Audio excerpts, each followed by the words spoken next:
Yo. Go. What?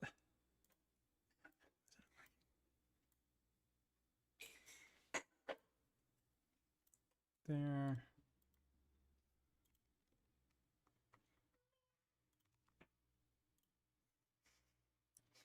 Like, what's up, y'all? Dude, she literally looks like she's 12. I didn't see. What's up? Yeah, she looks really young in that picture. She's 19. But I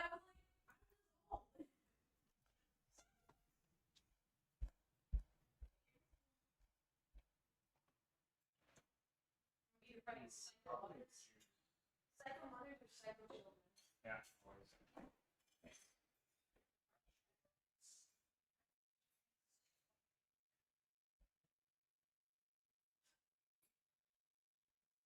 Kitty? Yeah, it has. What's up, y'all? Interesting TM match right now. We'll get it on real quick. We were gonna have Hottie with us today, but he's not feeling well, so we are we're going in blind. We're going in naked, solo. I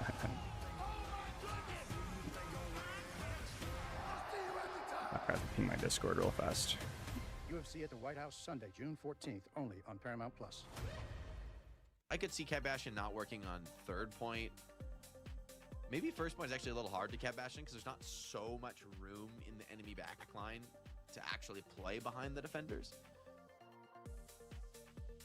Okay, the headline. How's everybody doing? I feel like on the second point, it might be a little bit exposed. That could be quite scary, depending on if the defense is set up or not. I feel like... What's up, Skitter? How are you, mate? Here, they have the opportunity to play the Sigma now if they want to as well. Because the Sigma It's the start of the new season. My ears are still wet. like, so maybe you can just play like pretty safe. VP up 2-0. Classic VP. Obviously have the advantage here against Twisted Minds. Banging it out in the regular season. Although I guess it's a bit of a different VP now, like roster-wise. Hello, Osita. How are you? Vegetable. First time on stream. Welcome. Welcome. Do you think Xion will be Diver Brawl? I'd be shocked a character that has... I mean, I don't know. It's really hard to archetype characters into Diver Brawl anymore. Very rarely do we see that. I think Vendetta's like a good example of a Brawl character just because her mobility was like really slow and crappy. But I think it's like there aren't as many like full outliers, so I don't know. But I would say probably more like Dive Poke, but I'm not really sure. Yeah, I'm doing well, thank you. Staying cool? Nice.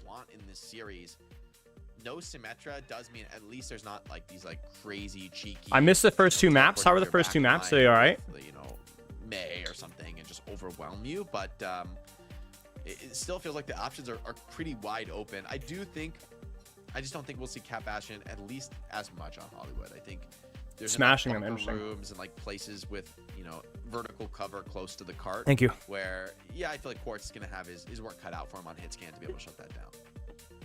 Yeah, and maybe you're thinking there as well with the Symmetra, that could be kind of like... I mean, I don't know, Reaper is this game up, and so getting rid of more brawl, but Reaper, the thing with Reaper though is Reaper's way more divey than he used to be because his mobility is way faster than it used to be. Both his teleport and his raid speed. Dire Triggers gives him more flexibility. His major perk with fast TP. So it's like, yeah, they're more brawl, I guess, traditionally in comparison to like Genji Tracer mobility, but like, I don't know. Like really, Genji's more brawly than Divey as over time comparison to like Sombra Tracer and so on, you know? It's like it's really hard to classify anything. The way that I look at it is it's like a spectrum of like range versus mobility. Characters with like very high mobility are more divey. Characters with very low mobility are not necessarily brawly though. They could be pokier. You know, you can have characters with high mobility and high range. But generally those characters are not the highest mobility or the highest range, you know? Or they're situationally ranged. Like Sojourn's a great example of a character with double slide that has like pretty good mobility, but not the best, and pretty good range, but not always available. The peaks of what that character can do are pretty good, which is why she's really good in pro play, but they're gapping TM comps? Interesting. Feels like a comp diff. What are you guys seeing comp diff so far?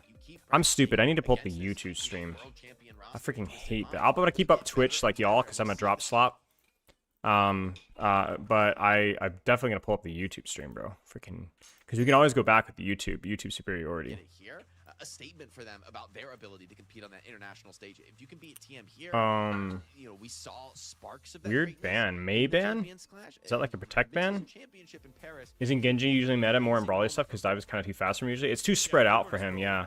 His damage is too inconsistent and his mobility is too inconsistent. But that's because like at the highest level they like really squeeze the crap out of everything. Like if you have any weaknesses that aren't compensated by strengths or whatever, they're gonna punish you for it. So TM bans Sem and picks Hollywood. If they're scrimming Virtus Pro, if they're scrimming Twisted Mind, Interesting. they're going to have a lot of great practice leading into that tournament as well. Right, so May must be an evolution of the Sigma-Zuki comp. Like, it's been like a really pokey brawl recently. Like, those have been like the meta characters. It really feels like the defining meta has been the fact that a lot of the dive characters are a little bit weaker and harder to play. And whether that's because of like Mizuki being a little bit like an underutilized character. I don't know. It feels like a lot. I was talking with Hottie about this with the Rhine analysis. It feels like the pokey aspects of some of these DPS and like some of the dive DPS being a bit weaker potentially is like kind of dictating the meta. But it's hard to know. It definitely feels like the tanks are like the least important thing in this composition. Like you're just playing what you can play. Closest DPS to a tank? No. I'd say Vendetta is the closest DPS to a tank. In terms of like her gameplay loop, less in terms of her balance. May's definitely stronger than Vendetta though. Isolating you can find yourself in really awkward spots. See how Ice navigates this. Yeah, Ice towards Early shift. Mace here. Off of their shield tempo. They don't get anything out of it, but they do get out of the choke. Yeah, Tracer's fine. Tracer's not weak. Tracer's not weak. I don't think any of the dive heroes are necessarily weak, really. But pro metas developed their own like little... I almost said isotopes for some reason. It doesn't make sense. They almost developed their little like isolated like little... What's the term? What's the term I'm looking for? They developed their own like biases, the little biomes, environments. Biome is not a bad term, but not perfect. Ecosystem, yeah, sorry. Ecosystem is a better term. I don't. This is like the quietest series from Fortnite. But yeah, like the whole May thing. Like May is like fine in a vacuum, but May is being played because she complements. It's like the Zenyatta of the Zenyatta Go. It's like May is not the mover and shaker of this composition. May just synergizes with what's already been decided to be meta well. I think Mizuki is probably one of the more mover and shaker heroes right now, as in a hero that's like actually having palpable impact on the way that the meta is being played. Lucio nerf is a huge one for sure. Lucio nerf, Lucio being bad right now, Mizuki being pretty good is like probably one of the most important things in terms of like why these heroes are being played. And also D.Va being kind of bad. Like D.Va, like there's also D.Va deterrent, yes, but I also think that D.Va is not near as good as people think she is. So like D.Va is just not, I don't think, playable. And obviously, when you have some form of like brawl stuff, and especially the EU, like they're gonna still get the layering that they want. Mizuki is being played off all esports, wasn't Lisa Ukiri? Yeah, so yeah, Lucio was hard nerfed, like hard nerfed. Actually, that's not really true. His beat is trash. Beat is trash, and that's a very important ultimate at the highest level because of the minor perk. But I think like the idea that they nerf the hero because of the perk, I think that's overrated. But it does happen, and I think this Lucio nerf example is a great example of that being done really poorly. I think that's one of the worst changes they've done. It's like beat is actively horrible. I don't know why they didn't just nerf the perk a little bit. Can you show us the cool shirt? Sure. I designed the shirt myself, actually. Not that it's that clever, it's just the Genji logo in red, but... Yeah, and this is where Beat gives less HP, but it also lasts not as long. So the minor perk has less of a duration, but also the thing that people don't talk about is not only is it less HP, but because it doesn't last as long, the HP also decays faster. So it's not just, oh, it's only 100 HP, it's not that big. No, it's way bigger of a deal. You just have less HP across the board, period. Right. They should have just nerfed it the 750 to 650, or they should have just left the HP as it was and just nerfed the duration. Because the double nerf was like kind of like not doing mathematics correctly. It's like saying like you're too rich because your investments are paying off too much. So I'm going to reduce the amount of money that you're making every week and I'm going to steal $1 million of your dollars. It's like, bro, like that just cripples me, you know? Add 7 TV, maybe. Maybe Psycho with this Blizzard could turn the tide. Big, actually. does it actually freeze anyone? TVNT just barely gets frozen, but he's so far out. Sorry, we're not exactly watching. We're kind of watching the series in the background, just kind of talking about like the context of what's being seen. But like I said, I really think the Lucio nerf and the Mizuki, some of the Mizuki buffs to his ultimate were like really important. I don't think the Mizuki ult like single-handedly changed it. I think it's just a character that wasn't really experimented with very much. And then that was like the straw that broke the camel's back was the ult buff. And then now people are willing to experiment and try new things. He was like power crept to that point in time. And as Jacob said, the fact that he has good matchup versus Diva is useful too. The other thing with Mizuki as well that people, which is kind of weird, is that it will probably be patched, is that Mizuki's DOT goes through Ramlock, as Hadi said. So it's kind of broken. I believe it probably also works just as Hazard as well. Yeah, it's the root and the ult. The root and the ult are very good in comparison to the rest of the roster. These hit scan duels, it feels like neither of them miss. It's like you're just, if you stay in the sight line. So you can be like, well, it's Mizuki's being played of this, but then you're like, well, then why wouldn't they just go dive? I think it's just because some of the other things are too strong right now for dive to be good, or for dive heroes to be good. So difficult retake though. I mean, you kind of have to push the payload here, like worked indoors area. Doesn't beat still decay the same amount per second? No, it decays faster now because it has a shorter duration. It's 1 second shorter and gives less HP, so it decays even faster. So it's like a double nerf, basically. Mizuki's another brig, right. Mizuki's another brig that can move around a little bit easier. And can provide consistent pressure that doesn't need value from whip shot to get value. Root is way easier to land, way more valuable on tank. Dang, Kevster, holy frick. Is Mizuki ult a counter to rush? Yeah, it could be a counter to a lot of things. It's like one of those ults that like the healing on it's really bad, but like having a bubble is like really good if you can coordinate it, if you can, like, you know, if you know what you're going into. What's up, Sarah Lee? I don't know if 17 would work on YouTube. Good question. I have no idea actually. Is he a main support then? No, there's no such thing as a main support or flex support. That's just those are just like old things that people still use from back in 2019. There's no such thing. The reason Landon's on Kiriko is because Fixa played Lucio when Kiriko Lucio was meta. And the reason Fixa played Lucio is because Lucio was played by the specialist. And so when you played, because Kiriko Lucio was meta, Landon played more Kiriko. We've never had a situation where you needed Kiriko plus Ana, and when we did, can you guess who played Kiriko? Fixa. But Landon still has more reps on Kiriko, so anytime we're going to play Kiriko plus X support, you're going to always have Landon on Kiriko. And so they made the main support, which is like the role title. We've had Fixa and Founding Astro learn Mizuki, because you'd rather have one person learn a new hero than two people practice new heroes. Do you think Cassidy Silver Bullet ruins his intended design? I don't know. I've always felt like they've not really been good at deciding what Cassie's intended design is. I've always felt like he should be more in the mid-range-ish with some short range. I think since they removed his HP to 250, I think they've kind of trashed the way that I saw his design. And Silver Bullet was kind of the nail in the coffin. It is really fun to use, but it's kind of ridiculous how much damage that he does from range. And I think like it's just another insult to injury on like the poke bullet that we have, where like it feels like so many heroes just do damage from range now. Confidently just making Twisted Minds look kind of bad. Like in I'm sorry. Nice, Sarah. Good stuff. This doesn't beat still decay by 125 per second.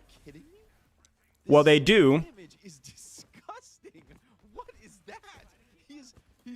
Well, they do. Technically, you're doing the math correctly, but you have to look at it not like the decay rate, but as in the decay rate effectively. So if you're at 750 over 6 seconds, right, you're losing 150 HP. Let's say you're 2 seconds in, you're at 450 HP.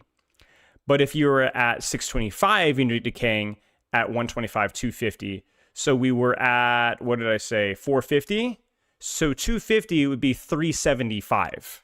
You understand what I'm saying? So you went from being at 2 seconds in, you were at 450 HP, to where now you're at 375 HP. Do you understand? So you're down 75 HP 2 seconds in. And if you go 3 seconds in, so if you're 3 seconds in, that's 150, so it'd be 450, it'd be 300 HP. So then it would be 325. At 3 seconds, technically the decay is the same, but the problem is that the beat value is not about what's 4, 5, 6 seconds left in. And even if it was, technically 625 is having a 5 second beat is less effective than a 6 second HP beat. So the decay rate actually does matter a great deal. Like, heck, the first second, if we go 1 second in, you're going from 700, you're going from 600 to 500. You have just have 100 less HP than you did before. 1 second into beat. So you're like, well, does it really matter? Because by the time that they melt it down, it does. It ends up adding up.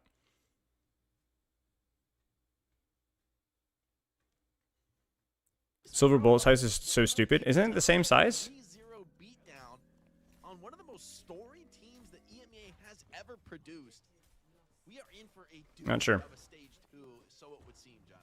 I'll remind you guys that it's smugly that it's not some of you guys, but some folks were telling me that I was crazy that thinking that silver bullet was OP. Well, you lose fan the hammer. It's not that good. You don't really gain that much damage. You might as well just shoot your gun.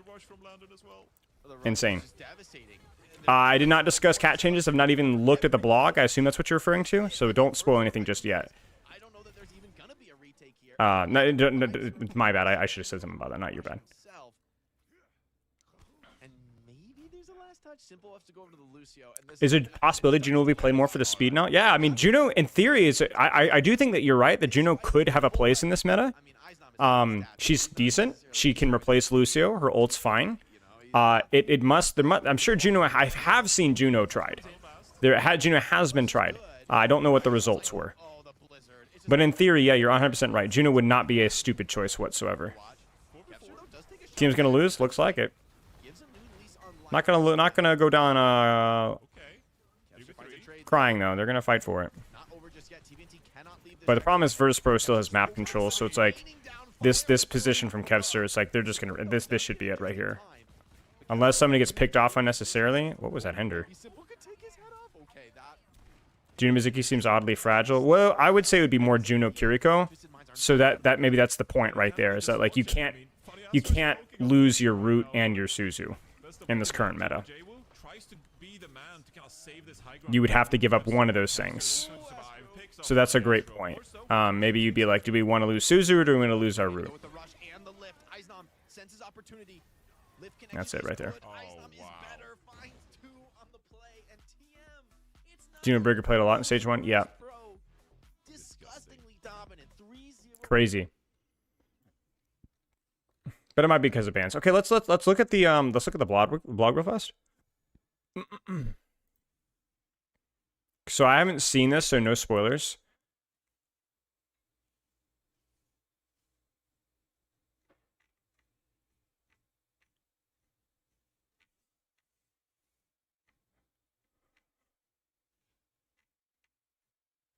Okay. I need to have a mouthful of food. I apologize for chewing in y'all's ear. Let me take a look here.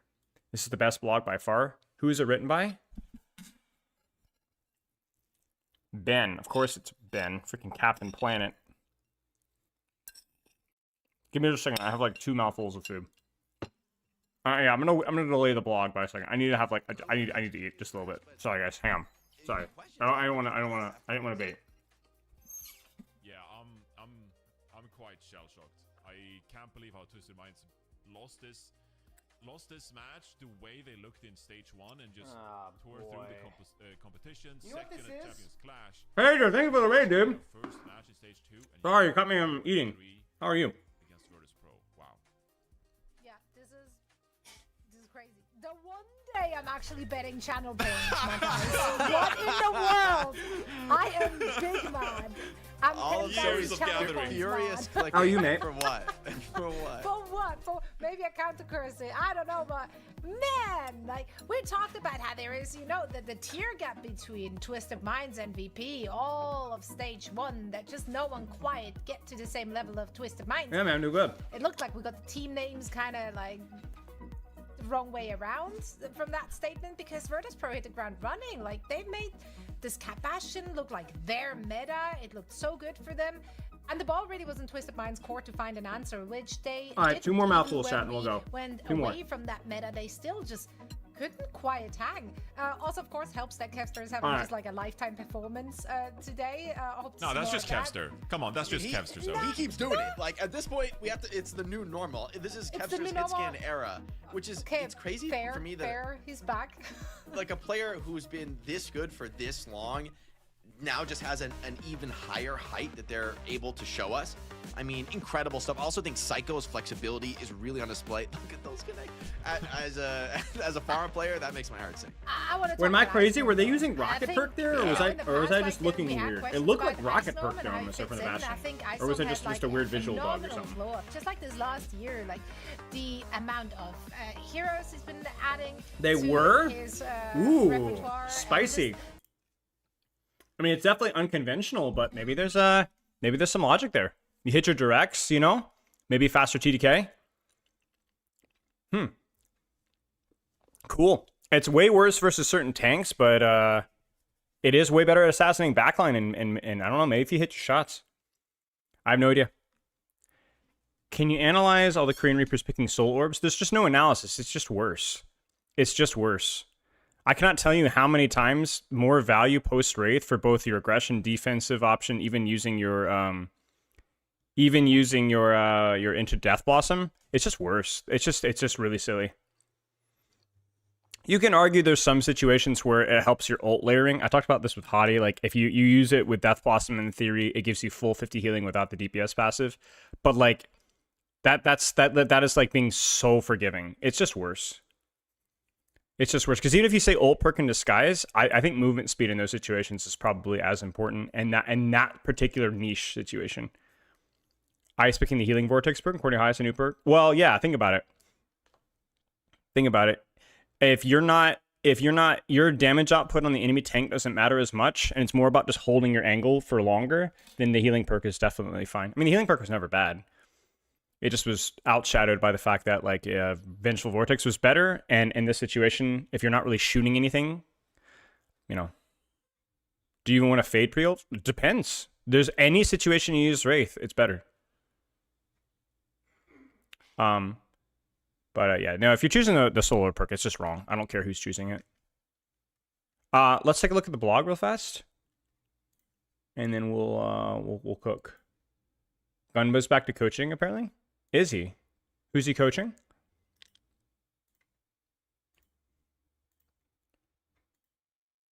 Is Healing Vortex still worse for rank? Almost certainly. It may depend on your matchup though.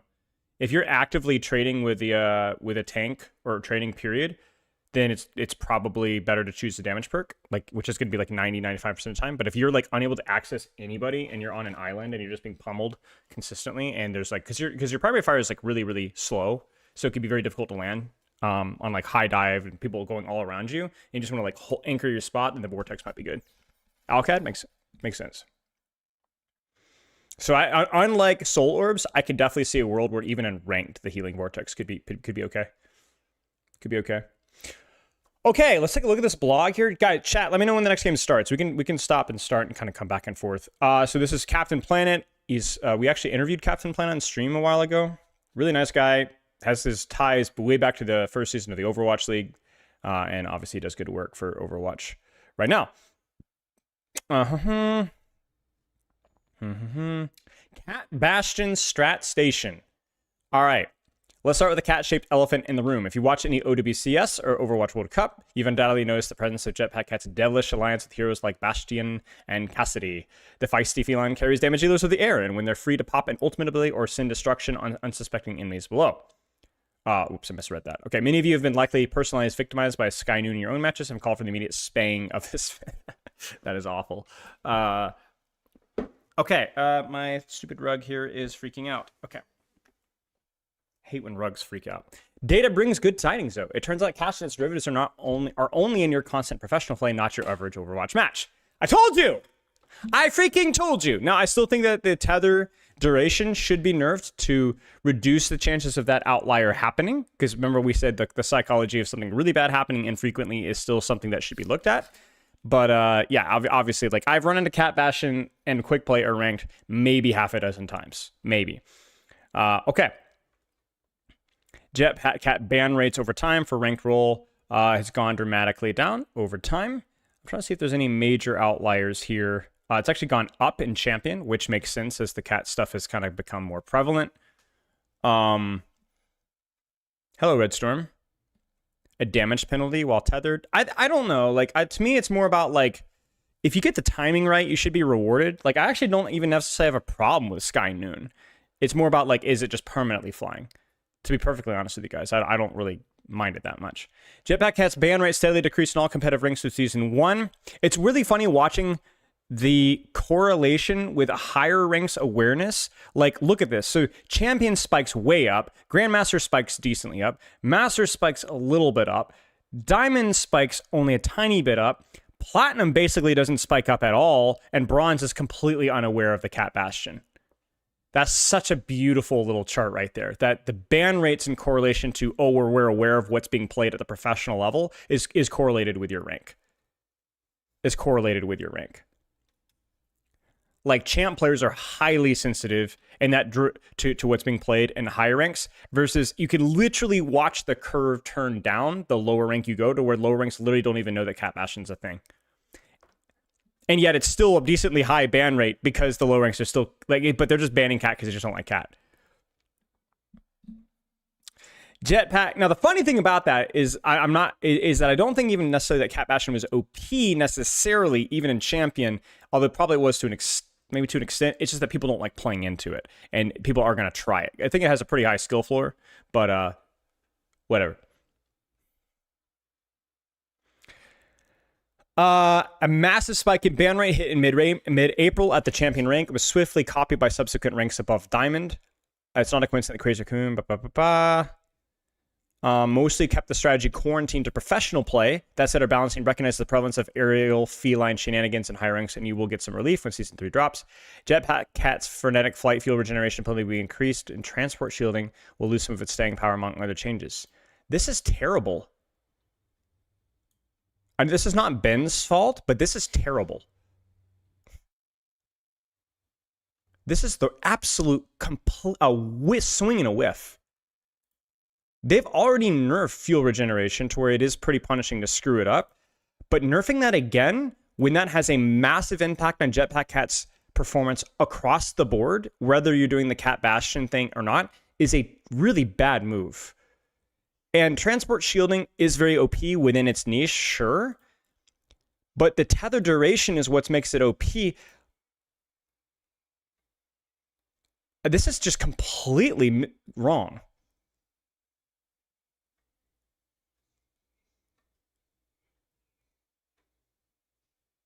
Specifically, fuel regeneration while they are holding someone? Okay, where does it said? Where is that said?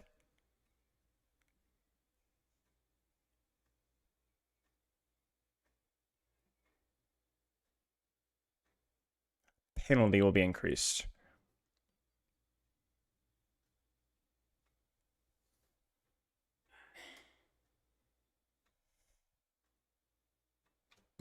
Maybe that's better. I mean, it's obviously better, but I don't know if that's still the right change.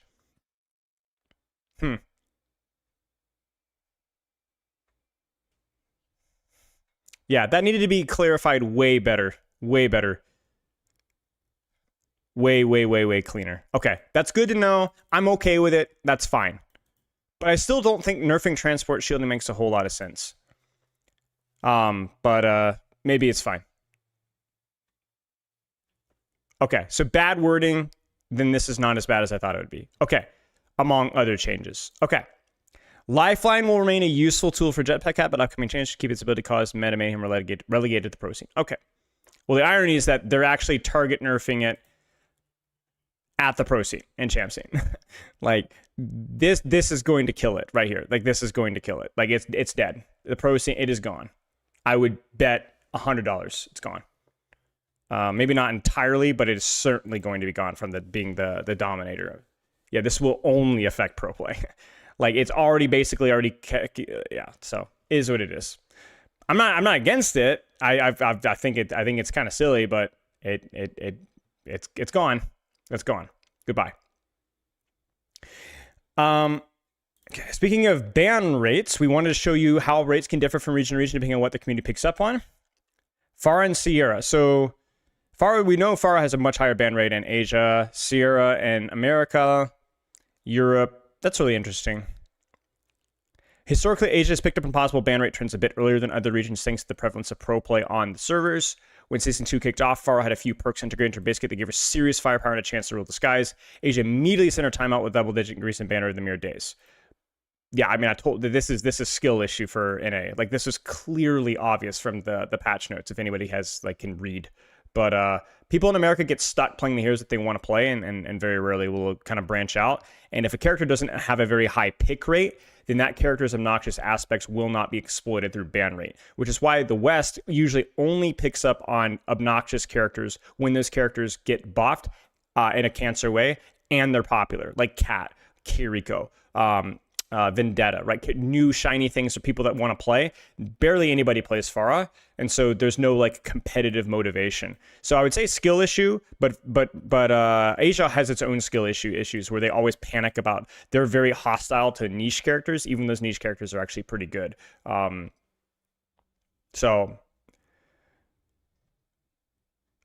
had a high pick rate. Well, not in the West. Pharah hasn't had a high pick rate in the West in a long time.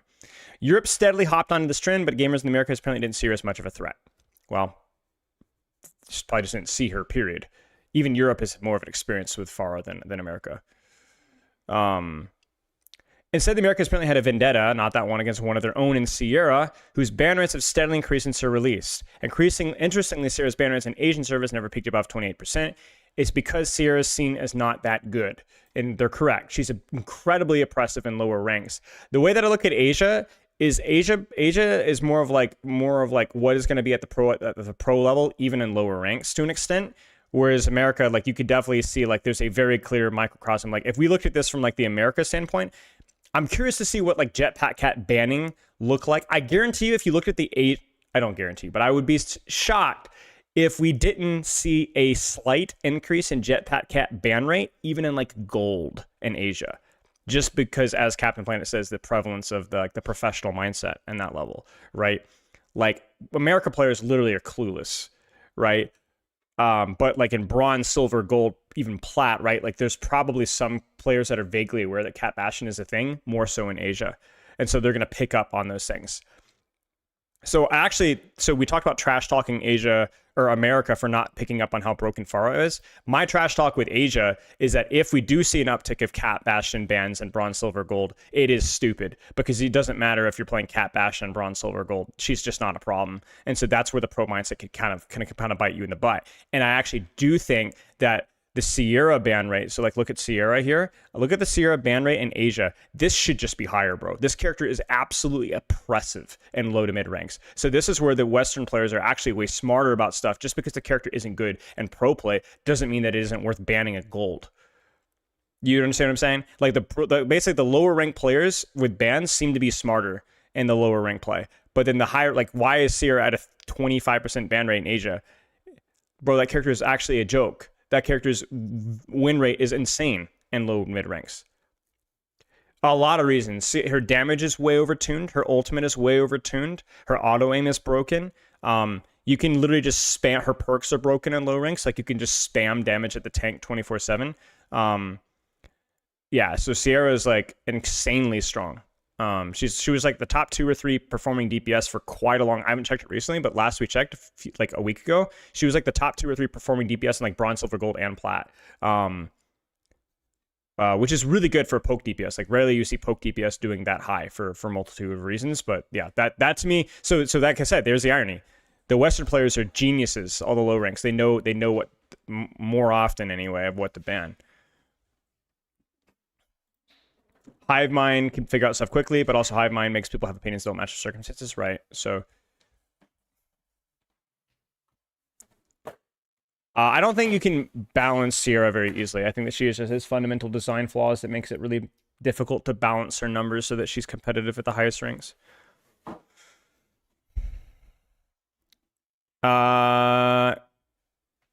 Ban priorities can differ widely based on what a regional community is the most annoyed at any given moment. You can check out the Hero Stats page with Nation's ban rates. Nice job. Okay. Wu Yang win rates. Wow. Wu Yang has been a top 4 or 5 performing support since his release. Sometimes, often higher. Sometimes we find little storylines in these Validados. In a May 12th patch, we fixed a buzz that was doubling the standard gem introduction for armor onto Wu Yang's primary fire. His Zunwo, I didn't even remember this. I didn't even see this. We should have pointed that out, boys. I did not see that in the patch notes. That must have been buried in the bug fixes. Shoot. The bug was inadvertently assuring he did half damage to tanks and other armored heroes. Whoa. If you're on a hardcore wing, I think you made any notice to fix, but our stats did. Whoa. Because they nerfed him too, didn't they? What did they nerf? His, like, healing regen or something? What did they nerf? They nerfed him something too. His movement? Okay. I swear they nerfed something else. After the bug was fixed, Wing's win rate went up a respectable 1% almost over the course of several days, at least when the other team wasn't also playing Wing to cancel out the difference. They may seem to have a big number, but a win rate increased by a full percentage point in a short time is extremely rare. What's even more fascinating is this win rate bump has yet to move the needle on Wing's play rates. Maybe this is a sign to incorporate Wing into your hero pool. I mean, yeah, Wing has not been, I mean, look, this Wing is just not bad, hasn't been bad for a long time. So, cool. Spin the map roulette. The Overwatch community has been fiending for more numbers about our maps, so we dove into the data. Depths through the Antarctic Peninsula as a durable ping. Let's fetch some charts about the most popular modes in the effect of several new features. Sorry, we keep checking this here. Map voting. Chosen rate. Control.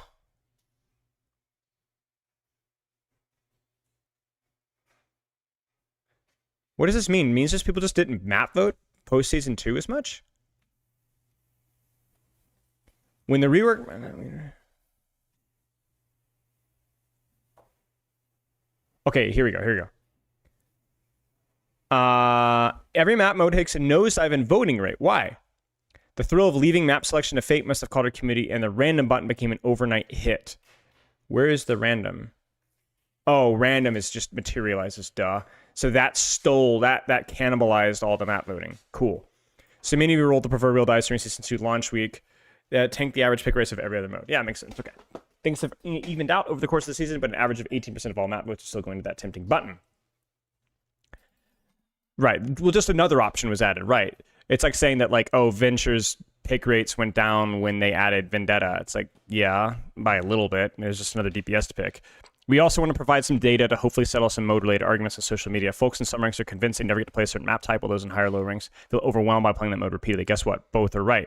Well, we already know this. Gavin says that you pick what you get, right? You get what you pick. You if you don't vote for map, you that's it. So doesn't that mean that people at large prefer not having map voting?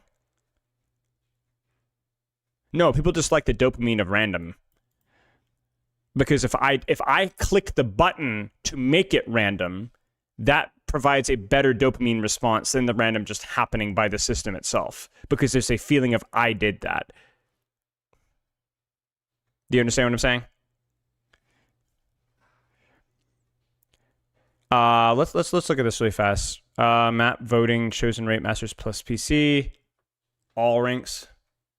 So hybrid's the most popular, which makes sense. A lot of the escort maps are still like good for lower ranks opinion, but there's some like, you know, Havana and stuff. Like, even think low ranks still love that.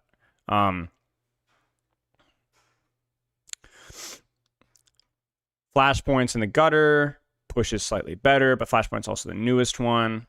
Yeah, this lines up with my experience. Masters GM plus control, very high pick rate. All right, I'm gonna say it. I think control is the equivalent of escort hybrid slot for high rank players. Control is the escort hybrid slop for high rank players. It is a RNG game mode with half of the maps being either mid or actively terribly designed. I can just go down the list. Oasis University is actively hostile to a large portion of the hero roster. A lot of those maps are very difficult to retake. Nepal is a complete train wreck. Busan has some of the worst design points in the game. Lijiang is one of the most overrated maps in the game, both to retake and in terms of hero flexibility. Samoa is good. Smoke gets the pass. Antarctic's decent, but it still has the inherent game, the snowbally aspects of Koth. It's way more snowbally than any other game mode. First fight matters way more than any other game mode. This is statistically proven. Again, I told you guys about that contenders coach that ran hundreds and hundreds of map selections and from first fight. And there's just this mindset that, oh, it's not escort, it's more speedy, whatever, therefore it's just better. No, it's just not. You can like it subjectively. You're absolutely allowed to like it subjectively, but from an objective standpoint of how fair it is, it's just not a fair game mode. It's very snowbally, very, very compositional favored. It's just not. It's not. No, I enjoy Control. I enjoy a lot of Control maps, and there's a lot of heroes that I love playing Control on. So for me, this is not a question of, oh, this is an objectively bad game mode. If you enjoy playing Control subjectively, then it's the same thing as bans. But saying that like, oh, pro players have like this esoteric mindset around, but like same thing they make fun of lower ranks playing Escort Hybrid because, oh, dude, that game mode is so imbalanced, you get stuck in a choke. Dude, it's the same thing with Control. Flash and push are generally like a little bit more balanced, a little bit more, there's more catch-up ways, but Control, no way. No way. Control snowball is simply the fact that it goes from 100 to 0. You lose first fight, you lose map control, you lose the next fight, and then you're fricked. That's it. It's by far the fastest game mode, which inherently reduces the amount of a snowball. Or reduces the amount of catch-up mechanics. And the fact that you capture the point and you gain map control from winning the fight means that you not only get the advantage ult economy-wise, but you also get the advantage map control-wise. Isn't Control picked largely because they're way more max? I don't think so. I don't think so. I mean, Control has, not in comparison to Escort Hybrid. If you want to compare Control to, like, let's say Push, sure. Because Push only has 4. But I think Control has, what, 6? How many does Control have? 7. OWCS, Busan, Lijiang, Nepal, Samoa, Antarctica? Maybe 7? Ilios, 7. So 7, yeah. So that's a great point. Yeah, sure. But, I mean, I don't think that explains this large of a gap. You know, if this was very close, then I think your point would be correct.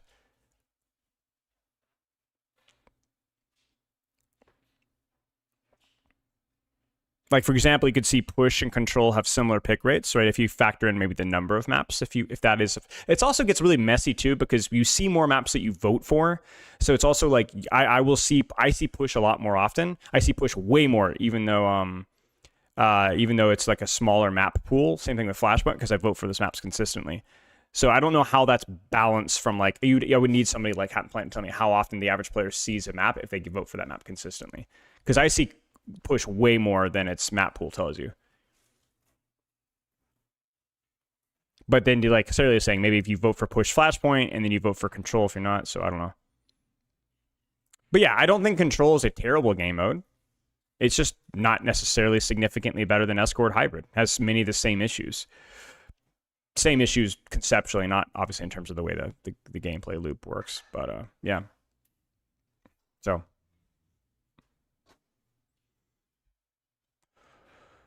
Hybrid and Escort are top map types on all ranks you consider, but those the highest are the competitive prioritize Control maps. In fact, Control is voted near full 10% more often than any other map type at the highest rank. Now, again, do we factor in, as you guys said, the number of maps? Flashpoint is also a big hit at Masters Plus, along with Push, but both of the least voted map types when all ranks are tallied up. Random doesn't seem to tempt the upper echelons of competitors much, which makes sense. They'd rather take fate into their own hands instead of playing map roulette. If you're in Silver and you've never played a Flashpoint map competitive, you're probably right. I think you've never played. If you're in Champion and you missed Escort maps, you're probably also right. No more fighting in the comments, y'all. Everybody gets an A+ this time. Yeah, I mean, yeah. But that's due to the... That's not just due to the, oh, you vote for a lot of that maps. I think there's an important detail here that's not in this, which, remember with the Gavin interview? If you vote for a map or a game mode more, you're going to see that map and game more in terms of voting more. And if you vote for one less, you're going to see it less. So you're going to create a selective bias here. Now, I don't know how that factors in with all the players in the lobby. Maybe it like accumulates our most voted maps and finds a balance. Maybe Gavin can answer that at some point in time. Lebaggle, thank you for the sub. But you do create your own map pool. Cheers, mate. Cheers.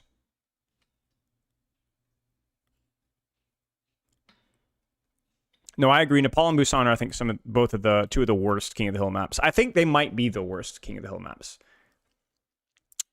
think that they might be the worst. Lijiang, Oasis, Samoa, Antarctica, Ilios. I think those are all better. Much more flexible, much easier to retake. I think Nepal Shrine is fine. I think Busan... Oh, man. Busan Sanctuary is pretty easy to retake, but it's very hero dependent. And Busan Downtown is much more flexible, but harder to retake. So your experience may vary. Like if you're playing like a sniper character, Busan Sanctuary is not that bad. If you're playing like a character with higher mobility, Busan Downtown's not that bad. But yeah, Nepal and Busan, pretty tragic. Yeah, Mecha Base is horrendous. But the other two aren't exactly great either. Frown Town. What's that, Vorse? Yeah. Yeah, and I think like very clearly, guys, like I can give you guys some objective terms about like why these maps are can be frustrating, but like really it just comes down to what you value. Like you might not like vegetable is saying that like I don't like the confusing open naked feeling of playing Flashpoint, and that's just objectively true. Like that's the thing, you know. Your experience with that, it dictates whether it's good or not. Like if you might like chokes and you might like feeling safer and you might like the strategy of breaking chokes and you might like more poke oriented characters that do better in escort hybrid, or you might like so it's less, to me it's just like more along like which of those things do you like the most. My criticism, which is we're releasing that map tier list at some point, it's being edited right now, but my thing has always been I always favor maps that allow I value the ability to retake space very highly from a all ranks perspective, because I do think that indirectly lower ranks don't understand that concept as much and yet still feel the consequences of it, right? Like I was telling you the other day, watching Pepper or watching these lower rank VODs and like seeing how often people get stuck in these escort hybrid maps and they get really upset and they don't realize that it's the map, right? I don't think they realize that a lot of their negative experiences is correlated with the map, but that doesn't necessarily diminish the fact that Flashpoint can be confusing, for sure. Doesn't escort, feels like escort hybrid lasts way longer? Oh yeah, definitely lasts way longer, 100%. I don't know the statistics on that, but unquestionably lasts longer on average. Which, if that's what you like, to be honest with you guys, I actually think that might be the best thing about escort hybrid is the length of the match, because that just means more time spent in game and less time in queue. I think that's great. I think that's great, personally.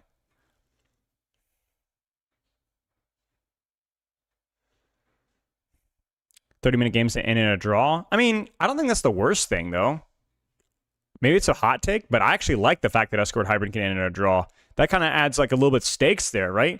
And also, if you're like way far behind, I mean, I don't know. Like I've had a lot of memorable moments that ended in draws, right? And like you know, I don't know. I think it's okay. I think it's different. Not necessarily saying it's my favorite thing of all time, but it's a flavor of the mode that I don't really mind.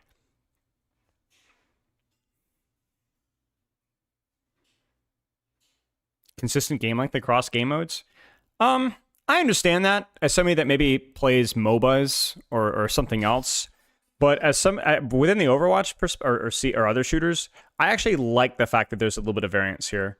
I kind of poo-poo on Koth for being way too fast, and I do think it's way too fast, but I think having some amount of variance of like how your map experience can be, and even playing the objective in different manners, I think it's good. I personally enjoy the variety that it provides. Nothing feels worse than losing a 20-minute game, but yeah, but nothing feels better. Fun versus friction, right? So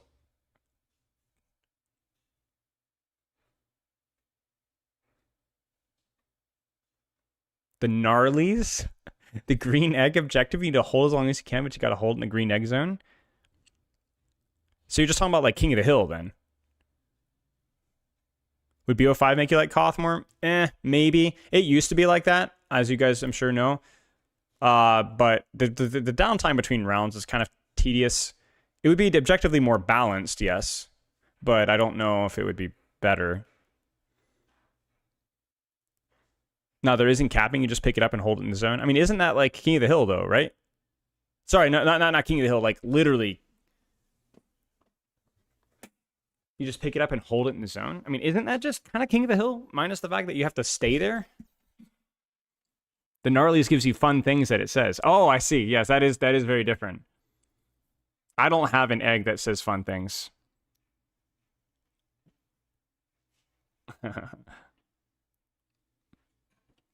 But like I've kind of already said this before, as much as I beat on Hybrid Escort, while I would like them to make some adjustments to the maps, I would not remove Hybrid Escort. I don't think I'd remove a single game mode from Overwatch besides the fact that they removed Clash.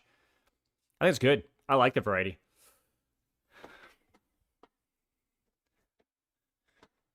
Yeah. But even Clash had potential. They just didn't have the time or the ability to fix it, so. Yeah, it might be one of those scenarios where perhaps if you're going up against a Tracer where you just feel like you're not going to win that Tracer duel, perhaps this is a pivot you can make to just... Are they seriously theory crafting about a hero that's not released? I'm definitely very excited to see if any of the feels players bad. dares pick her up already, because she will be available for play next weekend.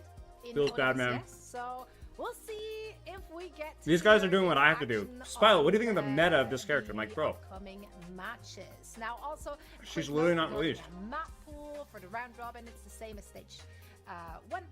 And, you know, the Neon Junction map is also released, of course, alongside Xion, and that one will be the map pool for the playoffs. So another thing to mix things up for our teams, Molly. Yeah, I think adding in some new flavor, especially to the hybrid game mode, will be really, really fun. It looks like there's a lot of... Who the players frick is on Lynx versus that Pappy? map, and can slot really Who the nicely frick in, is this, man? with some of the ones that we currently have, such as Hollywood.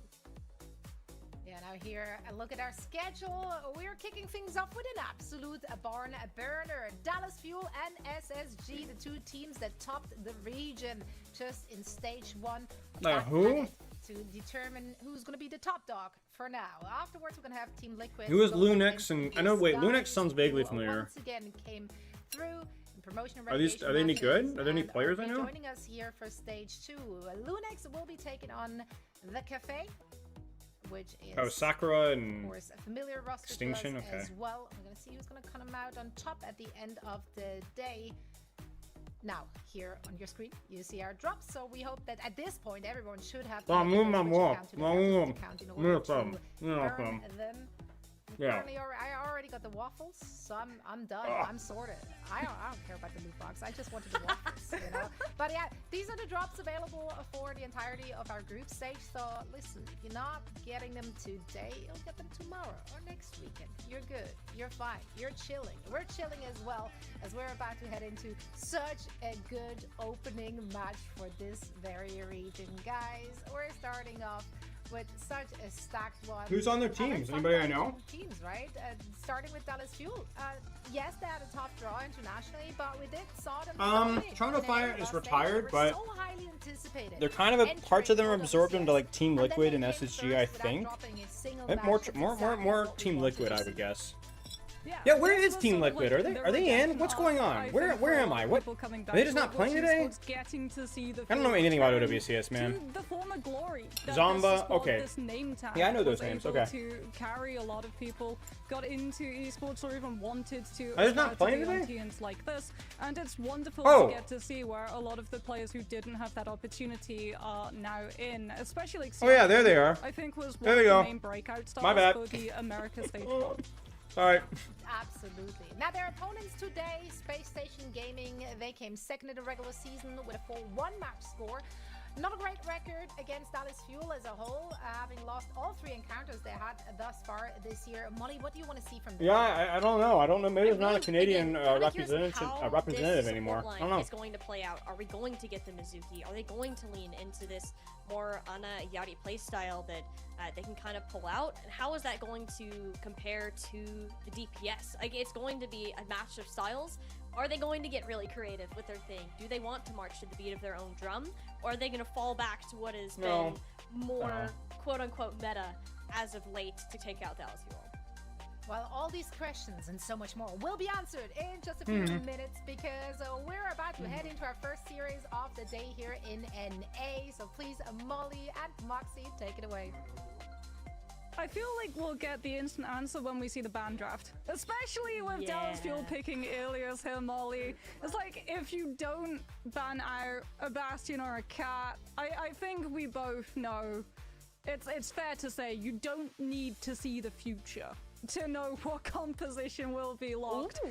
Especially with that being the ban draft. Okay, Diva out for the Holy first, crap, Arch Riders, that's and insane. SSG going for a I mean, second you get ban most on of credit 2 though, mate. so 2 weeks, that's some seriously quality practice. Well done. on one of those roles, and they Good opted stuff. out of it. What heroes were you Taking playing? the Diva out has been one of the main ways of trying to keep that Bastion Who gets count in first? check. So map pick I and ban? think we'll be having an So era map pick of Ilios, and then they ban dogfighting Tracer. Ilios. Does SSG. Dallas bans Diva? I mean, Hawk can play Diva like nobody's business, but... Yeah, I guess, you know, you could probably play Diva on this. This map is so favorable for Diva that even with the Mizuka stuff, that like maybe they don't even go Diva. This might just be, or Mizuka, it's probably gonna be like Cat Bastion or some weird dive hybrid, right? I think we might see some dive or weird Cat Bastion or... There is a real angle. Yeah, we'll see. I was gonna say Wrecking Ball at first with the Cat Bastion, maybe a Winston later on in the game. Let's see what we see. We see for now what they are rolling out with. Are we getting a throwback to the flying pig? Oh, Yeah, this makes sense. These comps make sense. These are maps situational picks, but they're good. We've seen the Hog already before. Did they teleport the Hog? Oh no, they tethered Hog. I'm stupid. So now he can get into a good position to potentially hook out Chronic or Luke Mino. Mainly May, learn a ton through May through your Summer Guard. Nice, dude. Well done. Well done. May is one of my favorite DPS to play personally. Got him. Yeah, but that unfortunately means that Luke Mino is the one to face tank all of Legal's damage. And that's kind of the hard part with Why is Hog played? Cat Bastion. This map is really good for Hog just due to how flanky he can go, environmental kills, and Diva's banned, so it's like, well, everything else will get bullied by the Cat Bastion. Literally, Hog just plays like another DPS. Like, you play Hog like you play him in ranked, basically. Kind of do your own thing. Almost takes Luke Mino totally out.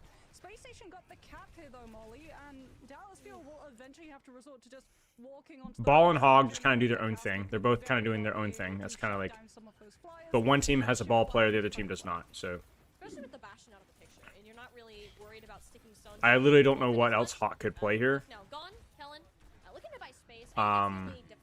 Yeah, Fly Noon. And even like the Reaper is just like a strong map pick for the situation. Kind of goes off and does his own thing. Can't really be bullied by the ball too much.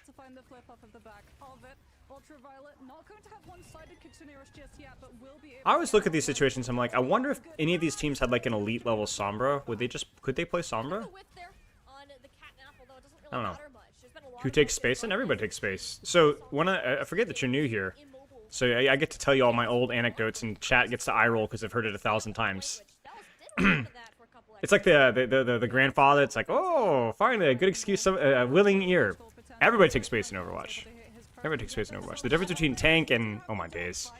The difference between tank and DPS is that tank has more power where they take space immediately. So they have immediate threat where they are. They're immediately dangerous. Which is often why they kind of set the when we engage or where we engage, you know. Sombra gets shot by Bastion before he does anything? I mean, I don't know. You could play a little Dead by Daylight. I think it'd be very high risk, high reward, I agree, but I'd be curious. Nice pigeon. Not a ton of resources either for SSG to work with, at least ones that Yeah, makes sense. Well, welcome. We're glad to have you here, mate. I'll tell you all my old jokes. Oh, just drags him into the mines. That's great. Yeah, the one problem with the Hog is that the old economy is like so much weaker. Like whole Hog, there's really nothing to whole Hog here. You could kind of annoy the ball a little bit, but that's about it. Mines is just a much better ultimate, much more consistent. You say tanks take occupied space, and DPS try to take uncontested space as general rule of thumb? I wouldn't define it that cleanly, but yeah, tanks, because they're a lot more beefy early, quickly, that definition's not bad. Like, it's a lot easier for a tank to take a contested space because of their high health pool and high mitigation, and DPS to take open space, but that's not a great definition, because DPS do that as well, it just takes them more time. Tanks, DPS, beef, and DPS coffee, right, exactly. Actually, in many ways, the tanks are kind of coffee. They got that quick burst, but DPS provide more sustained pressure over long periods of time. They're less fragile, they demand fewer resources. The analogy that I say is that, like, if I need to clear a lane quickly, I'm always going to send a tank. If I want to hold a lane for a long time, I'm going to have a pocketed DPS. Pocket DPS versus pocket tank, generally the longer that duel goes, the pocket DPS usually wins. Very, very large, simple terms, but yeah. I don't know if I have the OWCS drops Brick B. That's the only reason I put the stream title differently. I could probably, but I don't know. I think the later we get into the ban phase, when Dallas Fuel start to find their rhythm, is more when we see that falter. But yeah, you play a tank because you need something to like aggressively contest an angle, like now. You know, but the longer they stay, they lose a lot of health, they need a lot of care, they have to leave. Well, supports just heal. I mean, supports do the same thing as damage dealers do, but they also have the nuance of being able to heal at the same time, so. But I feel like because Space Station can literally toe Hawk into position, to just sit on point and hold the space for Space Station, it will stick because now he's up on the high ground. If Kellen tries to go for the roll around, he goes directly into the. They're gonna swap the Cat Bastion and put lethal on Cassidy. Interesting. Oh boy. So I like the swap to Cassidy here because it's easier to keep your Cassidy safe from the ball. That's why they were running the Reaper earlier, because they weren't running the ball mirror. But now it's like the only problem is that is Sugar Free as good as lethal on the turret? I don't really know. Supports or veggies? Yeah, I guess so. They can complement tanks or damage. They just complement. I guess if you like carrots with your coffee, then sure. Why isn't Cat banned? Do they enjoy this? I mean, both teams apparently are confident that they can win the trade, and or Dallas Fuel, if they are inferior, don't want to ban the Cat here because they think they get pummeled by the Cat worse elsewhere. But yeah, I mean, these teams have put time into this, you know, so it's like whether they enjoy it or not, they probably have an idea of like, hey, we can make this work, you know? That's crazy. Why do pro teams swap mid-fight often? Not super often, but usually when they do, it's for a really good reason. Usually pro teams, more so than ranked players, know exactly what the enemy team is going to run or have a pretty good idea. So they've kind of followed the 4D chess, 12 swaps down the line, and they're like, yeah, we know exactly what you're going to play, and we think that we can make it work anyway.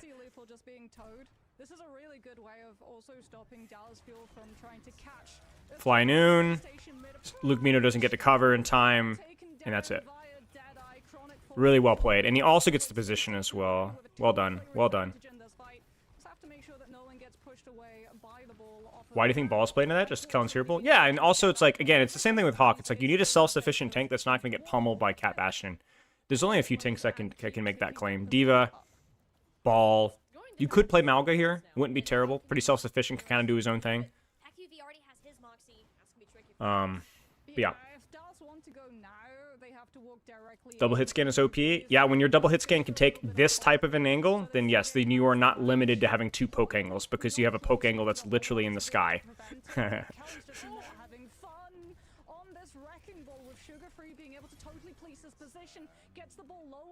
Fly Noon, they play inside. He catches Sugar Free. Sugar Free, it looks a little more shaky on like the synergy with like playing Cat Bastion. You have to be like married to your cat. Like you gotta be all on the same page, know exactly when to turret, when to disengage, when to fly in, when to fly out. Very difficult to do. They miss the stun. They're just gonna hold point for a while and then they can just leave. I mean, it's honestly fine to lose this fight. I mean, you wouldn't prefer to die to mines or to, but it's like that's been very expensive. There's some whole hog value. There's some whole hog value right there. There's some good zoning value. As far as Sim and Bastion, a bad hero pool? No. You have literally a hero for every situation. Sim is your most flexible hero. Bastion's a little bit more situational. But yeah, no, that's good. Just a prediction stun there from Luke. Because he's thinking, if I go deeper for my ult, I just die. So he's just hoping that somebody hits that stun. That's why he ults there. Yeah, Hawk lives. Dukes and dodges. Wow, okay. There it is. Doesn't High Noon become so much more useful with mobility? Yeah, absolutely. Yeah. High Noon goes from being like a D tier ult at the highest level to being like B tier. It's a bit of a skill check sometimes at the highest level. Like I think some of the best Cat Bastion teams rarely die to High Noon, but they also become better at setting it up. I would say it goes from either being like an A tier ultimate if you're not very good at playing into it to being like a B tier if you are, but it's still like a complete upgrade. Like it's still a solid ult. Like I think most of the High Noon deaths you'll see are like kind of a balance between good setups and just bad responses from the enemy team. Like you saw Dallas felt like they were worse at responding to it than SSG, but yeah. It's not as consistent. That's why it could be a little bit rough. Pretty map dependent, yeah, for sure. It's the same. It's as map dependent as Cat Bastion, really. Is Kiriko a bad pick when everyone's flying around? No, she's great. She's great because you could just play with your tank. You can solo off angle. You can play with the one person that's not flanking. Like Kiriko is just so self-sufficient and so mobile, and she's just really hard to nail down. And she has good range too, so she can be everywhere and anywhere. Like Kiriko is the best second support in the situation, I think, hands down. Unless she's just bad as a hero. Like if she was nerfed a lot randomly, like her healing was really bad, her damage was really bad, then but like stylistically, she fits perfectly. I don't think there's a single support that fits better. Okay, guys, is an accurate thing to say if I say Bastion is meta and pro? Yeah, I think it's pretty accurate. Meta is in a good pick in certain situations on certain maps with the synergy with Cat, for sure. For sure. I don't think Cat's meta in the same way that like she's single or Bastion's or he's single-handedly dictating the meta necessarily at all times, but he's as meta as any other hero right now, I would say, with the exception of Kiriko, or because of course. Would Kiriko still be useful if she had her Suzu but got a heavy nerf from the TP? Not as much. Not as much, but still there would be ways for her to be useful at the highest level because iframe invulnerability is something that people can abuse at the highest level.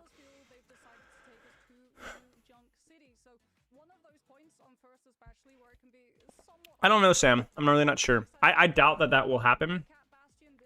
I doubt that will happen to King of the Hill.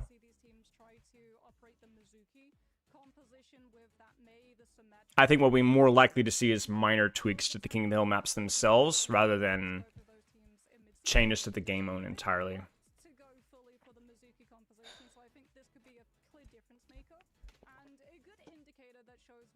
Well, if she had no TP, yeah, sure. That, and I think they developed a small cat allergy after that first map. That was a bit tough. Like, this is kind of the pick you go to when you don't want to play Cat Bastion. I have just had word. We are not, in fact, going to New York City. We are going to Toronto. So, Foxy. Roll back the cat allergies. This is very much still a Cat Bastion map. Yeah, let's see, man. So Dallas picks Dorado. This is probably going to be. This is why they didn't ban Cat Bastion. They're going to ban Cat or Bastion here. I would be quite confident, Dallas, and they're going to force some form of dive from here. Like we'll probably see like. Oh man, we'll probably see something like a Cat Bastion ban, and we'll probably see like a Monkey ban from SSG, or a Ball ban, and then it's going to be up to Kellen to either fill that gap and find a way to force dive. I'm not super familiar with like the up to date, but that's like historically that's what I would expect because SSG just pounded them on Cat Bastion, so they're going to pick a Cat Bastion map, great, and then but SSG is not going to be able to beat them necessarily on hard dive because of Kellen's hero pool. So it's going to be, you guys kind of see what I'm saying? So we'll see. That would be my guess. We'll see what the ban's actually, maybe it's something totally different. Maybe you don't play dive here. Maybe dive isn't even good here. Maybe it's just back to brawl slop. I have no idea. I don't mind Roadhog when he's played like that. I don't mind Roadhog when he's played like that in niche situations. I've never really minded Roadhog occasionally having his moments of pro meta. It's variety, right? I just think he's an abomination and ranked because his pick rate, you know, and how he's being played.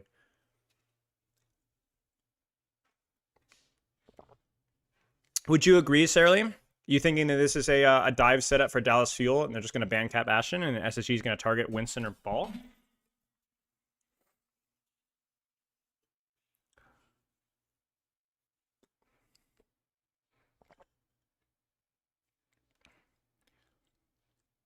Well, yeah, the hot. See there we go. There we go. We got it. All right, guys. I'm not totally washed. You see no Hog, Cat, and low elo? Well, yeah. The Hog and the Cat are the synergy picks. Hog is being picked because of the map and because of the meta. Cat is being picked because of the synergy and because of the map. It is, yeah. You will not see Roadhog. I will. I don't even think you'll see Roadhog here. Yeah, I will tell you when you will see Roadhog likely again. Of Winston, Genji, Now the question is, can they play ball? This is a little bit worse of a map for ball, so I wouldn't be surprised if we saw ball on like attack maybe, but we might just see some form of like poke dive hybrid, something like that. Yeah. I don't think we'll see Hanzo. That would surprise me, but we might. Wuyong and Sojourn getting to set up with Kellen on this high ground. Sonjun can just vibe on any of these roofs to poke, and this is gonna be SSG. Cheers, Red Storm. Enjoy your play, mate. They're probably gonna use the Sonic and then swap. Yeah, this might be like that poke swap stuff that we saw in Hollywood with TM earlier. Some variation. I would delete Hog. I think Hog is objectively more cancer for more ranked players. Higher ranks, probably Kiriko. Almost certainly Kiriko. For the game as a whole, selflessly, Roadhog. Admiral on the Weaver. He's pretty good at Weaver. He's had a lot of time in Weaver, and Weaver is good on this map. Great verticality. This is also a good composition for Weaver, because Weaver's good versus Flux. Weaver's good versus Blizzard. Weaver's good versus, heck, even Kitsu and Wuyang ult. I like this. This is cool. These are playing good heroes on this map, with the exception of the Mei. But that feels more like a hero strength and a compositional strength versus the Sigma and the Pokey style stuff. You can kind of control an angle and flank. These are very clever, creative comps. I like this a lot. My only criticism here is the Sojourn might be challenging. Very difficult to build rail versus this. And your mobility is a little bit less valued. Take an off angle with Life here, pocket your DPS. Or play main and let your Kiriko, or sorry, your BAP take the off angle. How should I approach this? Just do it. Look up a base and make sure your sensitivity is decent. Your EDPI needs to be somewhere between 3,000 and 8,000. And just play. Enjoy it. Don't worry about it, mate. All the people that have transitioned from console to PC did pretty well after a couple of weeks. BAP window, layer. They missed the Mei wall. That's crucial. That doesn't force any tank CDs. There's the one. Ah, that was unfortunate. That wall needs to hit. Easily disengaged. Kellen, they need to build a support ult, does Dallas. That's the only problem right now, is they're coming really close to not building an ult. Ooh, lethal catches Sonjun. It's a good flank. But unfortunately, the problem with Dallas here is that they've not had the layer. They're going to tree. There's the Flux. Oh, Admiral. Admiral should not have gotten hit by that, but he's fine. Is it too late, though? Is it too late? They get the trade. The grip is good. Yeah, that's it. That should be cap. Well played. Kind of unfortunate from Dallas, too. They were like 80% on like all of their ultimates, and then just by the time that they got the ones, they were already down one. They'd already lost a lot of space. Yeah, this is like the perfect situation for Weaver. Beth, good map, good matchup. Really nice. I'm curious to see if Chronic swaps after he uses his overclock. Maybe there's more space for it here, but I don't know. I just think Sojourn is not the sniper hero. She's good as the sniper versus non-sniper comps, and if there's a tank to farm. But if she can't build rail because it's shield, it just takes forever. But yeah, so essentially just like playing. Oh, there it is. There's the Weaver, baby. There's the Weaver. Wait, look at that. It's good. That's like the perfect situation. I'm curious what happened to Lethal there, though. Huge freeze. Kellen should die. Kellen does die. Yeah, Chronic is doing jack all. Yes, Chronic has to swap. Chronic has to swap. Lethal got railed. Well, there's your Sojourn value, I guess. There it is. There's the swap. Ashe is good. Ashe is more consistent up front pressure. EDR is also fine here too.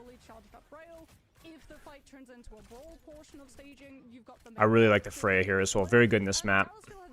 Very good in this matchup too, because you're not as reliant off of. You're not getting gate capped by another dive hero. Really. Too much space. There's the wall. There's the freeze. Kellen's shift's forced. They're gonna tree on point to keep Sugar Free up. The Flux is layered on top. Yeah, just blow it all. It's over. GG's.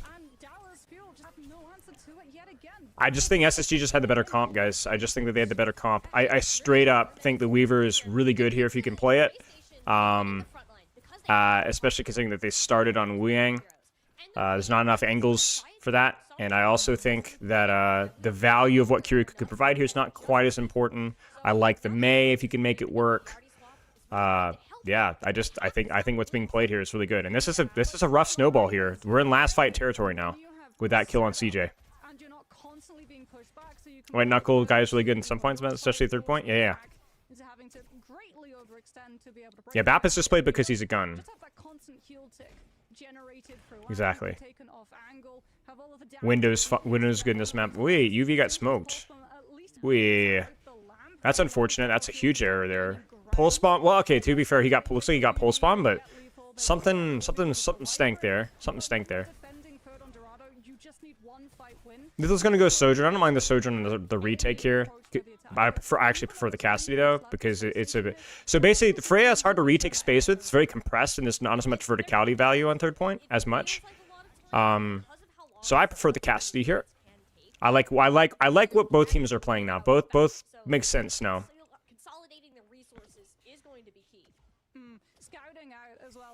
Is Sigma so strong right now? It's more the meta favors him. I don't think he's bad. I think he's pretty good. Bap here is a map meta pick. Sigma is a little bit of both. Mei is a little bit of both. Lifeweaver is a little bit of both. So just flies to height. That sounds very SSG of them, I'm not gonna lie. It works with their composition as well. A lot of players, though, from Dallas, they're not really pulling the trigger on anything. They're sacrificing a good amount of... What's funny is this could be a point where you could see a Genji, actually. Genji would be amazing if you could play him here, I think. Oh, no. Admiral Chumbles, bro. Admiral Chumbles so freaking hard. Admiral should swap, maybe. That's a disaster. Admiral got Flux down up 2 or 3. Yeah, he's going to swap. And not only did he get Flux, but he also failed the pull and failed to pocket whoever it was. That's criminal. That's why Lifeweaver is really punishing sometimes. It's like the whole point of playing Lifeweaver is that you don't die to pulse bomb, wing, or whatever else, and he just freaking died. I think he just got lazy. They lost to it because they still had the space, man. So yeah, they're gonna make a full swap here. That was really poor. That's one Chris is not gonna feel good about at all. You can tell Chris is gonna be like, I know what Chris. Yeah, he's like grunting and groaning. They're giving up a lot of map control for this. They need to go now. Huge block on the ult there from Hawk. Insane. Can they get a trade? They still have so much map control, though. So stressful. They flip the map to Space Station. They could drop Blizzard on point if they need to. 3, 2, 1. Drops the Blizzard on point. Flux is hit. This is winnable. This is winnable. Another situation where the team that's down actually clutches it out just due to the ability to flip the map or control the map better. Crazy clutch there. A bit of a miscommunication there from Dalciel. Felt like that rotation should not have thrown them off as much as it did, but well played. I don't know, Bonk. I don't know if you can. What makes even Mei so popular in these Sigma poke comps? Just the fact that it's a lot more slow, and so you can kind of poke things out. Blizzard's good versus the tank matchup. You can control angles by yourself without needing healing too much. Mei freeze perk? No, it would not be. Well, maybe.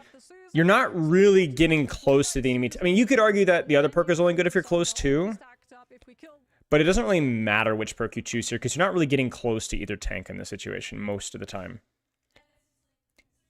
So it's more along the lines of like when you do occasionally find ice block value to like do that chip damage on the tracer or backline, or that one time that you can close the gap on the Sigma, or that, right? So you might be right. But also a good Sigma is going to have some shield to block that as well. Like you can't just speed at the enemy team. You know, we're not even playing with a speed boost right now. So what are Mei perks to pick? Highly situational. Most of the time, I would choose the verticality of the wall, the jump, and most of the time I would choose the ice block DOT. But if you don't have a lot of map verticality, the heal and the speed boost on ult is okay. And if there's a tank that is in your face constantly, that is very easy to bully, aka Ram, Roadhog to a lesser extent, Wrecking Ball, even Diva, anything that can kind of get in your face then the freeze brick is okay. The front line, and it feels like Dallas feel this is closer to the style that they are comfortable. Is Chris finally locked in? Yeah, Dallas I don't know. likes to go for very much front to back. Yeah, it's impossible to know like what's the deal with SSG from behind closed doors, you know? Chronic also You just loves can't really know. this Widowmaker pick as well, which is why you're seeing, well, not seeing anyone from Space Station. Hopefully the view and life weaver changes, it won't. Pretending that no one is It's still, this is still a very meta specific pick and also a hero pool specific thing. Like, no, I don't think you'll see anybody other than Admiral playing this unless teams want to experiment. I agree. It's possible though. Like it is possible. Does eat a water ball. It is possible. Yeah, I mean, SSG, you can't play any of this. But I wonder if losing Suzu is too expensive, you know, And that's for a- some teams. Sunjin on this No, edge. the coach is not in the VC while playing though. Form of poke and angle. You're not allowed to speak. SSG can't really go through. It's not until they get to this choke that I think Widow's fine here. Widow's good. It will get you that first corner for free. The challenge kind of comes here, where it's really hard for Widow to take space without getting too close. So I'm curious to see if they can figure this out, because Widow will literally get you this corner for free, and then you're stuck, as you guys can see. So Chronic probably swaps. Chronic probably swaps. Probably goes Freya or Ashe, maybe, and win the cinematic 1v1. So or doesn't, goes low, or doesn't. down, and like you said, this It would be better for sure if for a good coach that wouldn't scream all the time. many angles, Space Station couldn't play the high ground because the Widow would just use it as a But it wouldn't be as useful as it is in like the NFL or NBA or soccer or football, whatever else, you know. actually policing where Space Station hold, which means that Chronic is off of Life Weave is grippy is an equal replacement with Suzu. True. Yeah, it's just a little bit harder to time and to hit Space Station's players in terms of like, you also have to displace somebody. Yeah, Chronic does swap. Okay, it goes Cass. ability to creep away from the fight. I mean, Cass is it has to be if you're going through this point. It's Cass is kind of a cheat pick here. I think you have enough space to run Freya and Ashe. There's not enough open silence to run either one. So Cass kind of feels like that 8 shield. a little bit of a cop out. A little bit. Here come the rest of the support ults, though. Will be cleansed on Owl, but even that won't be enough. Feels like it's easier to get picks with Cass just due to your mobility, but your old economy is way worse and will age a lot worse in second point too. The damage will somebody But they make it work. The layering works. face. Those are the angles Dallas Fuel wanted to look for, and that was every ult Moxie. Yeah, Chris is definitely playing into hero strings. UV is insane in Wing, Admiral, Lifeweaver, Lethal on Freya. Like, these are all fine. All the high ground positioning on second as well, which means no way of bullying Dallas Fuel from taking space unless you win out the 1v1. But to be very clear, I really do like what Space Station is playing. The only maybe sussy Baka one is the Wu Yang. But I think the Wu Yang's not near that bad because he has the added synergy of playing with the Tracer, so his ult gets more value. Like, ult matters a lot in more high ranks rather than base kit because people can play carefully around those ults and play around big bursts around those ults, you know? So being able to bubble your Tracer in is a big deal. Man, these, like, mid-fight trades are killing. At least they get the copy out. Off this point, but and you have the high ground at your disposal. Cop out. No ultraviolet. So it'll be a slight reset for this team when they get the support back. Well, Winston's banned, Victor. Like, I think SSG agrees with you. That's why I think Dallas Fuels agrees with you. Heck, you know? They picked this map, so they banned Dive, yeah. As we'll see the flank route, he'll swing all the way to the right. Doi forcing that recall early is so nice. Takes a few shots that could actually have already been But this is where, like, having the cast day, I think, has a bit of a downside. Because it's really hard to contest the Freya angles right now. She's just better at you, and this map provides so much space. I really don't think the cast day is warranted until third point, but we'll see. They're trying to avoid the space, at least. And Luke is trying to control that angle as best he can. But yeah, you see, it's like really, like Luke is doing the Lord's work right now. Ooh, not terrible. Recall the trade is okay. Flux is used. Pull is neat. There's the pull. UV where's UV? Where was UV? What happened there? What happened? They lost the script. Does Admiral commit it? No way. He might. He might. Yeah, he's committing it. Yeah, he's gonna commit it. But they don't have pull, and they flubbed it. At least they get 2 ults out. There's SSG. They need to get a trade, though. Hang on a second, chat. Hang on a second, chat. If Luke dies or CJ dies, this is very winnable. UV is coming back with bubble in 3, 2, 1. There it is. Good bubble. Just mitigation. It's fine. That's fine. Lethal's going to come back on Bastion. That's a classic respawn swap where you just go big turret mode for a big clutch play. It's not a bad swap. Yeah, that works out nicely for SSG. They need to get off the cart though ASAP. Yep, that's what they do. Hey, pedal value. No cap Bastion's garbage here. Only thing is for that, like, panic OT swap, just to come back and just turret form. But we will see. Oh, they got CJ. Oh, what a clip. He's trying to steal it. They drop. Recall's forced. Out. Mew and Darth Vader. Again, trying to recontrol the space there. Trying not to get clumped on cart. They need to get one other person on cart. Support's got to leave. Support's got to leave. Support's got to leave. They're trying. Sanjin doesn't quite get that. Oh! What the frick was that? That's no way. That's the stupidest thing I've ever seen. Actually, a big trade, though. Like, that's really bad. Losing Tracer's very, very bad here. That's, like, your only easy off angle. Again, this is where the Cassidy's, like... I say that as he gets a pick, but, like, man, the ability for Cassidy to find space in this point is just bad. They might hold this, guys. They might just hold this. I think Chronic needs to swap, man. I think Chronic needs to swap. I think Freya's fine here. I know he's got the Freya in him. If Luke dies, this is winnable.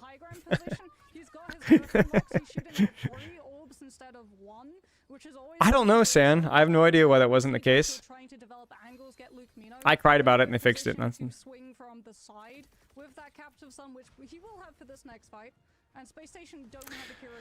This is rough, man. We got 90% on both support ults on both sides. They're going to open with EDR ult. They hit the Bastion. Rock doesn't hit. There's no cleanse for Bastion, so he's got to be careful. So he's going to early ult that. They're going to try to flux combo into the... Or not flux combo. They're going to try to use Bastion ult. Yuvi's dead. He just got sniped. Kitsune is used. SSG is going to be very happy with this result, regardless.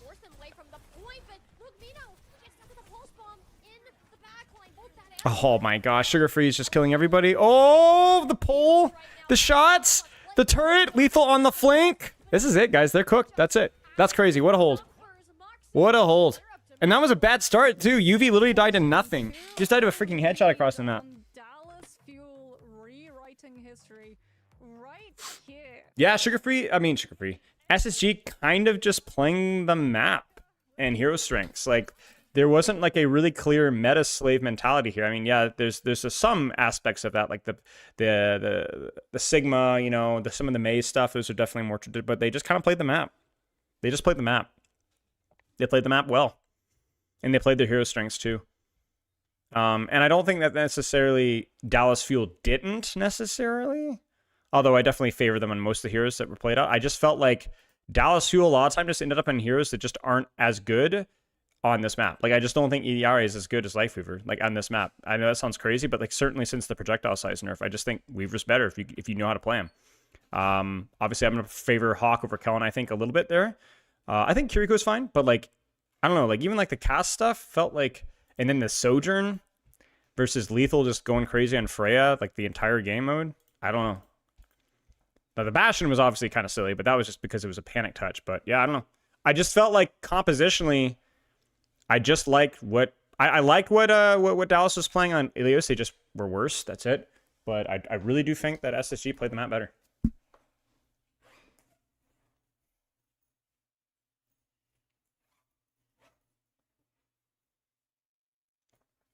Tree was so good in this point, might actually be better than Kitsune. Yeah, I mean, the more people spread out, maybe.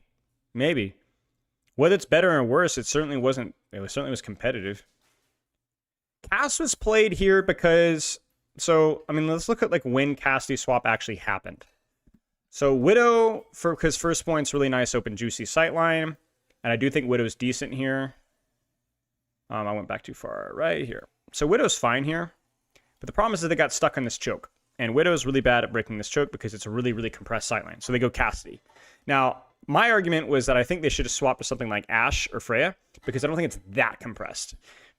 If you have some medium range, some mobility, it's fine. Widow's just way, way too fragile, way too awkward here. So, like, where's the frame? Where's the frame I want? Where's the frame? Right here. This is what I want. Once they get to this choke here, Ashe can take high ground. Freya can fly around. You can do... I don't think Cassidy is necessary.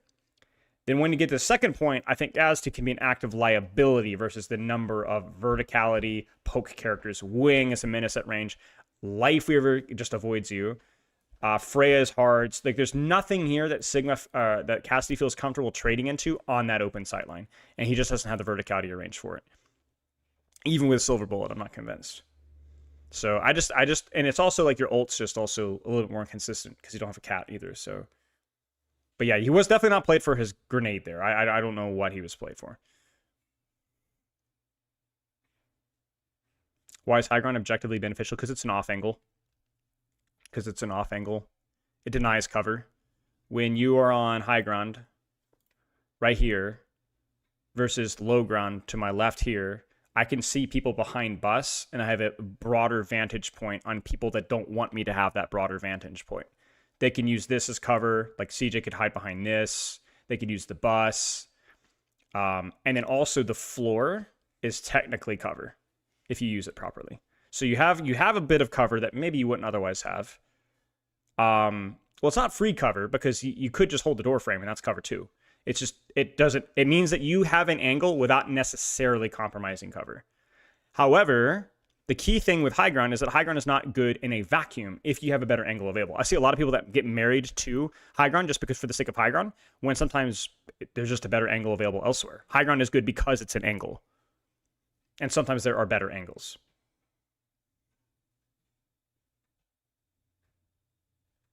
Just link him to short. Which one? Why not run it back? Something similar you did on that Dorado match. Like, But it's not objectively beneficial necessarily. I mean, it could be strictly inferior to other angles. No, it's not a stupid question. It's a great question. We're just not gonna see on other maps. The Star Wars short? Oh yeah. I think it is the Yeah. Probably not, but I think that this is a little closer to the quote-unquote standard that we were expecting coming into this first week of stage 2. Yeah, I mean, the Sierra over the Soj, like... No. Ban Symmetra? In pro play, Sierra's Are they gonna actually play Symmetra here? Does SSG have a Symmetra player? Sierra. The ball ban makes sense for Kellen's hero pool and the map from Space Station, but was the Symmetra ban a DPS protect?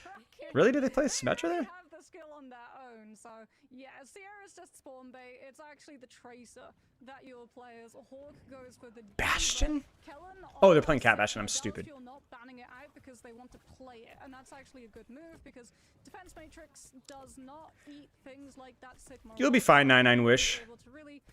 The biggest exam of your entire career just means an opportunity to develop yourself a little bit. Win or lose. GG's, mate. And there goes Chronic.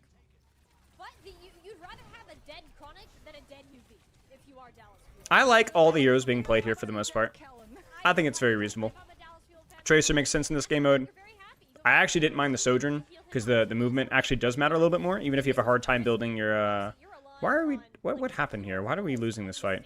But yeah, this is okay. I think Ashe is fine for first point. This is fine. Feels like you're almost baiting Chronic. Like this. No, you're good, Vegetable, as much as you want. Sigraphy played Symphony Free last stage? Good to know, thank you. Good to know, Free. Thank you. Go for him, not our support, so our Sigma can survive and we can just play the objective. Might know the saying? Yes. Very wise people ask lots of questions to give Spilo $7 or $8. Fools don't ask questions and give only a single dollar. It's one of those famous Chinese sayings. I don't remember what the translation's imperfect because it's Chinese to English, but you guys could probably get the vibes. Was Wing a core pick or flexible? I think Wing's just whatever you want to play here. I think Wing's pretty good versus the fact that the map's like wide open, so you can kind of off angle wherever you like. You could play like I don't know, like it might be that. What else would you play? EDRA maybe, but feels like she's just a little bit weaker and maybe the movement's not good enough. I don't know. If you're not gonna mirror Cat Bastion, it's pretty reasonable. Is that in the Art of War by chance? No. No.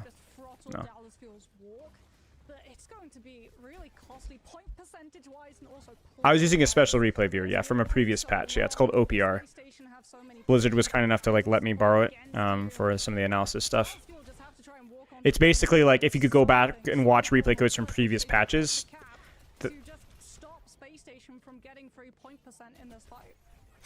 Diva's Hawk is like, help me. But not Nano Overclock? I think just Nano Blade's more popular, just probably more visible, that's all.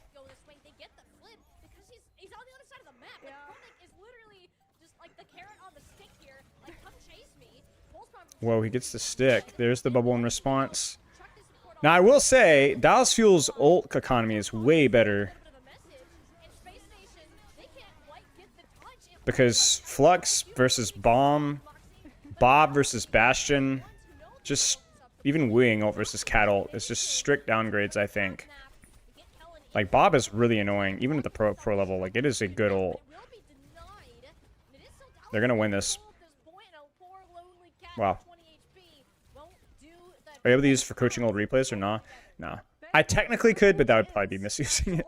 That's actually a good question, but I rarely have that problem. Because the way I structure sessions is patches are on Tuesday. And so I finish like my last coaching session before the wipe on Tuesday. So it only becomes kind of a problem on like early Wednesday sessions, but yeah. Yeah, Flux is more consistent than Bob. Way more consistent.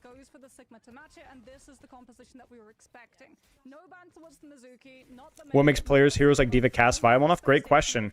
It's done through the sheer raw aura of their base kit. Because you're 100% right. You're 100% right. D.Va and Cass are not valued due to their ultimates in pro play. That should just tell you how much value Cassidy can provide, or D.Va when she's good. I think the Mei swap is good here. I think the Mizuki, like, we're getting out of that brawl slop stuff here with a little bit of speed and a little bit of motion. You know what I'm saying? Luke ults himself? Oh, okay, it works. I kind of think Lethal should swappity swap here. I know, I really don't like, I don't rate Bastion in these matchups at all without the cat. I think Bastion, yeah, okay, there you go. I actually don't rate him in this. I don't like the Sojourn swap, though. I don't like the Sojourn swap. You're gonna have a hard time building rail. He should go to Ashe, or Freya, or Cassidy. I don't rate the Sojourn. I don't rate the Sojourn. It's not terrible. It's decent in this game mode because there's a lot of movement you can get away with, but I unironically think I like Ashe just as much, if not more. D.Va can collect useful items during her baby form. True. Now, the main difference here, chat, is that Wing ult can work really well with the Tracer, but it can be challenging to connect when you have an ultimate like Mizuki ult that just kind of gives you the invulnerability. And because we're not playing as wide, the value of Wuying's mobility is not as useful. So if they do swap off of Wuying, I wouldn't be surprised to see a swap off of Tracer follow suit. Well, it's also the shutdown onto Kellen, right? Because what actually ends up happening is that UV holds his own rush. No, you're not missing any important context. You just smile and nod whenever Happy Stefano says anything. Also, I don't know why I've just now realized that your name is Happy Stefano. 1, 2, 3. Happy Stefano. Interesting. These Sigmas don't seem the stage. Well, generally, when at the highest level, you don't always see non-brawl tanks staging because their DPS are the ones that are aggressively taking angles because their DPS aren't bad. Whereas if you're playing in ranked, if your DPS don't take good angles, then you got to angle. Aggressive, aggressive, aggressive. They're trying to take an early push so the enemy team has to see they're touching. You see that one? You see that one? That means that they had to take a 4v5 there. They had to use a Bob there. They had to use a Pulse here, right? Admiral. Oh, Admiral. Dude, this is... Dude, Dallas... SSG is really good at, like, having some of these unnecessary deaths. There's no way that they get punished for that, right? Okay. That would have been tragic. Is Sig the best tank now? I don't know. Don't think so, necessarily. The current meta right now really feels like it's not being dictated by anyone here, but like a multitude of small variables. Stefano was taken was recommended this instantly. You would take the first recommended thing. Sojourn swap. Man. Maybe, okay, you know, maybe Chad, the Sojourn was because of the, from Lethal was because of the Tracer? I mean, I guess it makes sense. I mean, it's good versus this, and now that they're on Pharah and stuff, like, the motion of Soj actually provides value. Do you like the design philosophy of the mobile heroes having only one plane of mobility? I don't mind it. I'm of the opinion that, like, I like variety with my designs. You know what I'm saying? I don't think we should follow any strict rules. I think it's more about how you execute your vision. You know what I'm saying? Unless... I'm very flexible with the vision of different things. Jeez.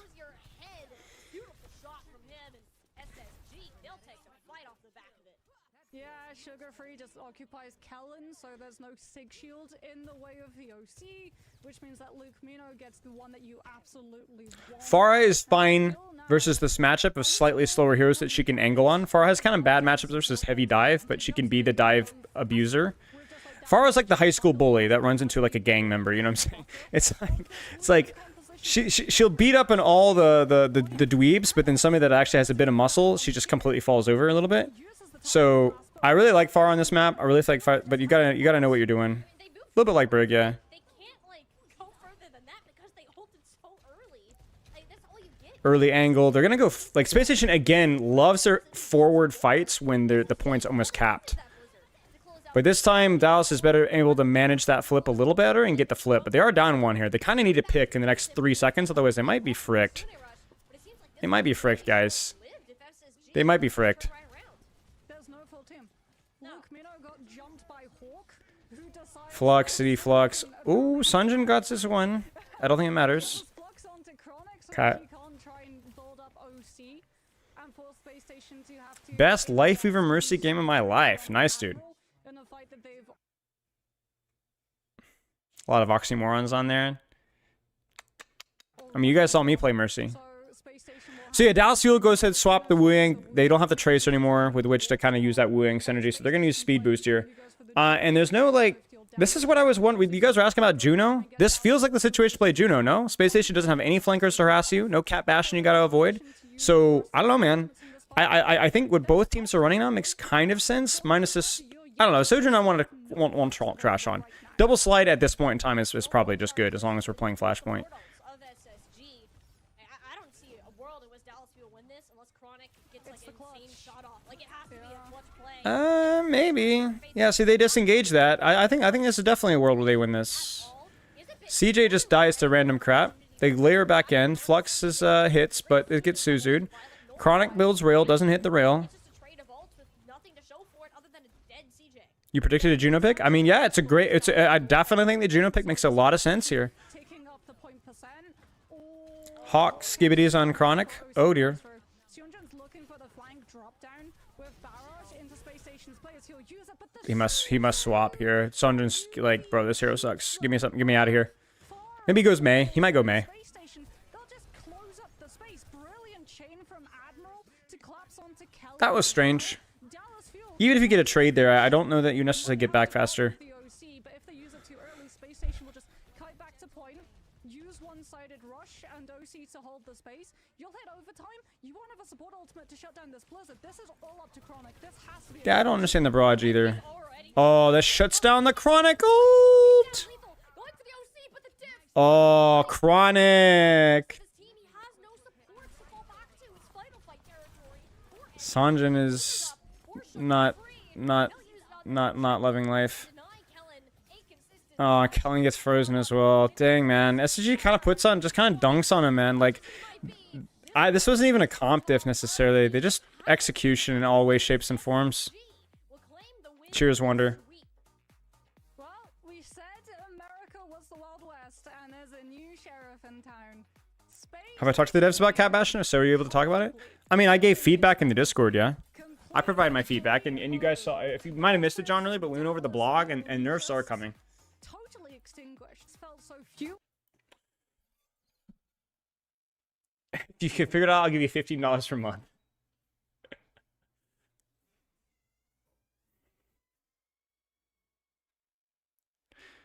Kind of anticlimactic series, but credit goes to SSG.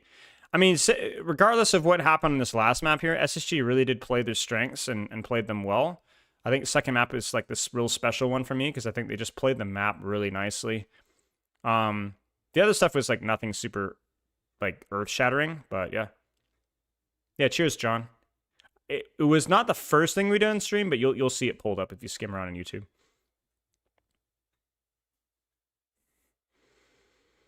Were we too hard in Cat Bastion? Yeah, I mean, yeah, we'll see on the extent of the nerfs. We'll see the extent of the nerfs for sure, I guess. Are there Cal sheep? That's not much because that was sending. Yeah, I'm not sure. The trade mindset there, I understand, but even then, I still think it's a bad call. Might just be nerves.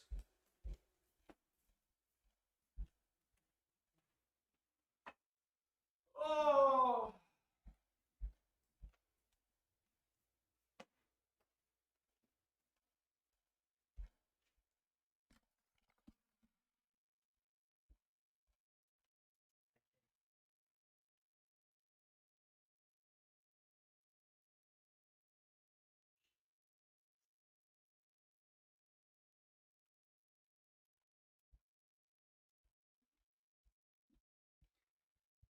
But yeah, we will see. We've got Team Liquid coming up next.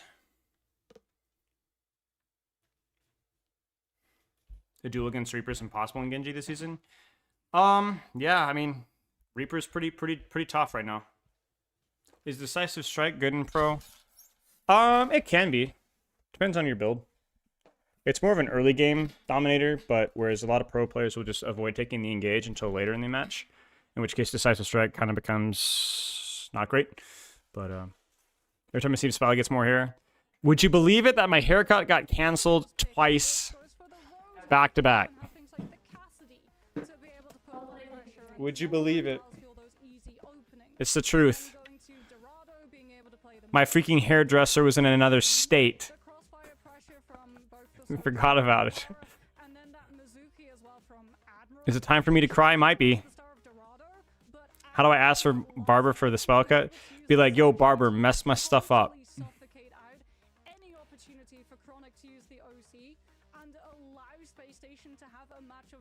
Do you want more melee only heroes? I'm indifferent. I would like to see another short range duelist, but I've seen an old spell vid and I legitimately couldn't see his eyes. Yeah, well, yeah. Dude, Pepper flat ironed my hair last night.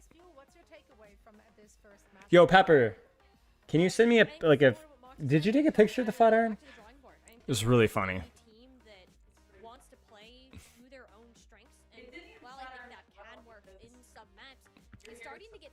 Yeah, yeah. Just showed us that they clearly do have the answers. If you're not willing to deviate at some point in time, even if you're the one that might be trying to force the Who's Team Liquid playing? Is it going to be a good match, y'all? Against you, that is a big red flag. Hey, something needs to switch, whether it is compositionally or more just so it may maybe how these teams are playing more. Do you want me to watch this, Stefano?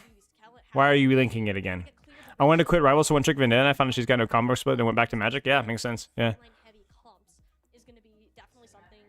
2000 era crimp going.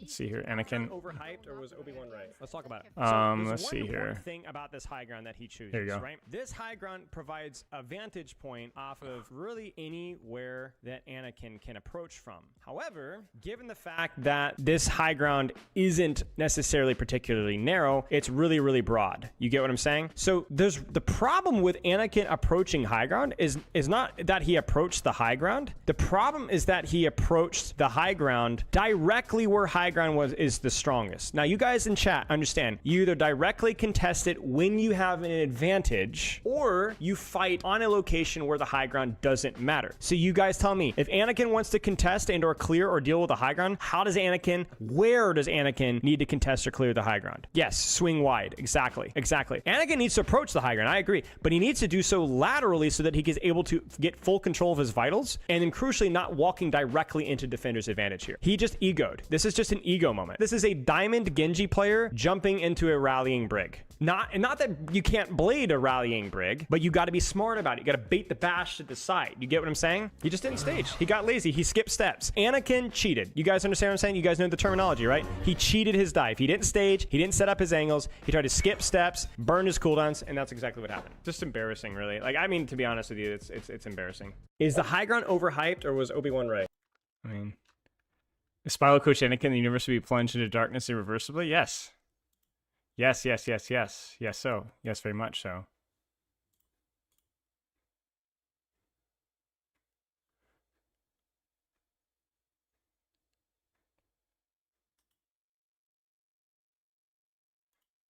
Here you go. Here you go. Check it. Goes kind of hard, no? Okay, it's not like the best angle for it, but goes kind of hard, no?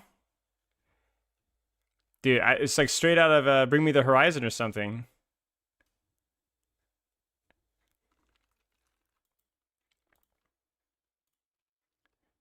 It was really funny though. I thought it was bad getting my hair in my eyes earlier, but it was just straight up worse. We're catching the other team off guard and like making them feel the pressure. Who's taking all your body hairs? So what was it like having to adapt from the meta? I don't have that much body hair. I have like developed in a Tokyo little, to like a having to tiny play little through bit. it now, because you guys were playing things like the Mizuki composition and looking much more comfortable. What sort of went into being able to play Don't do that comp in again. the downtime where we haven't really got to see you guys since? Yeah, I think the meta is like pretty similar. But Ryan pinched about a resource meter? That's crazy. Clash. But I think teams like especially in the Cat Bastion. All right, let's see. I actually am very curious what UV says, guys. So I'm actually gonna go back and listen to UV. I think he's one of the smartest players in our scene right now. So congratulations on the dub. Seems like you and the squad finally got Dallas Fuel's number. Talk to us about the preparation, because it looked like you guys had such a good idea of what Dallas Fuel wants to run and how to shut it down. Yeah, I think we have like a good understanding of what Dallas want to do, but more so, I think every time we lose like with this roster, it's like we're kind of losing ourselves.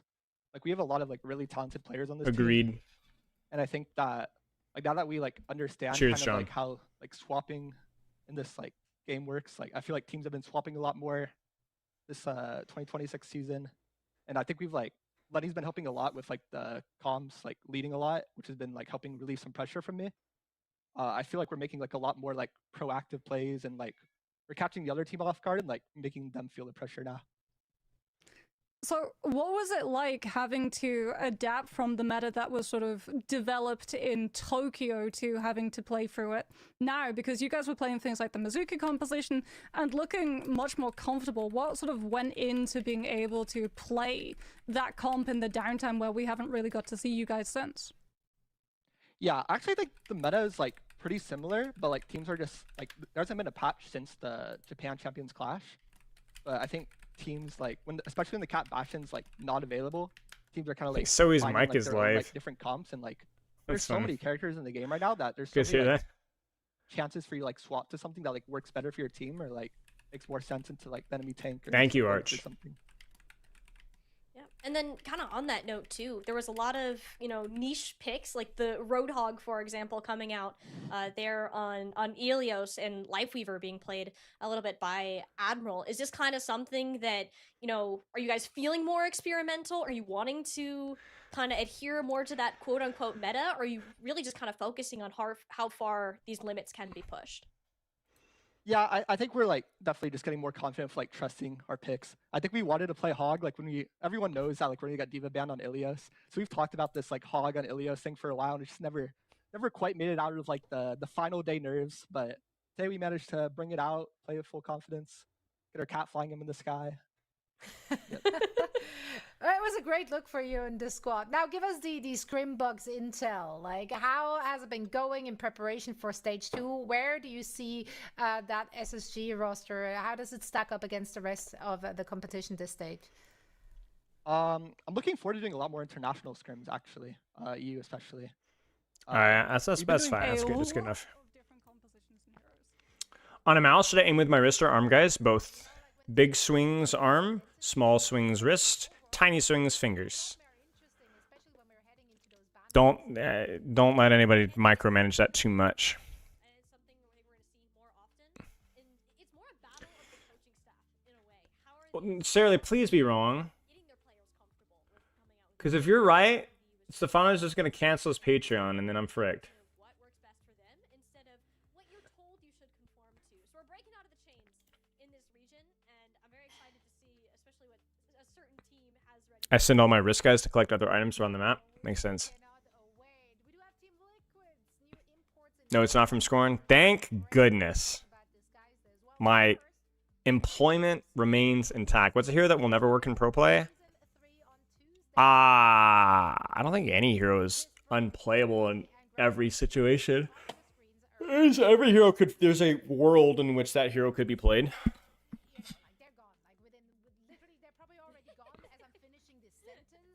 why you go middle. You always go middle.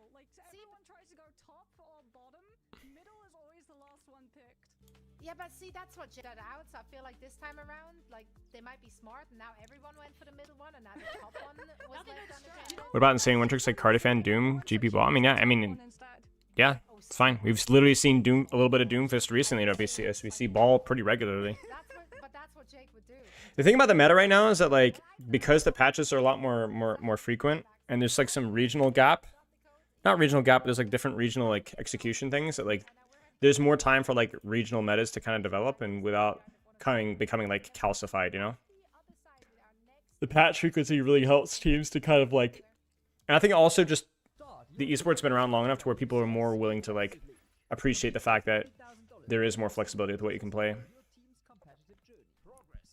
What's up, JKB? How are you, mate?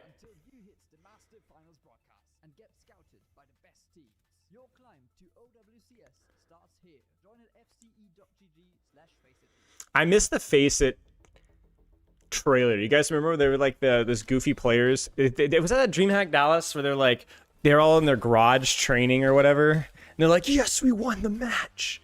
That trailer was so freaking funny. That was so freaking funny. That was comedy. That was not just comedy. It was also just like so genuine. I was like, it's really funny.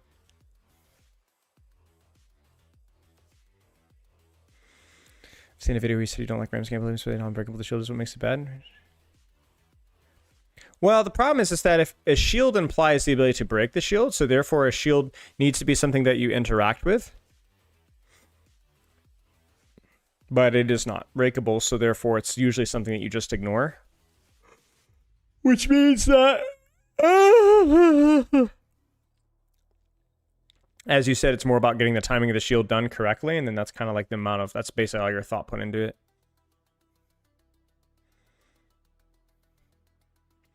There needs to be like strengths and weaknesses of every ability, right? But then there needs to be ways to outplay that ability if you in certain situations, and there just isn't with Ram Shield a lot of the time. Very few things can break Ram Shield.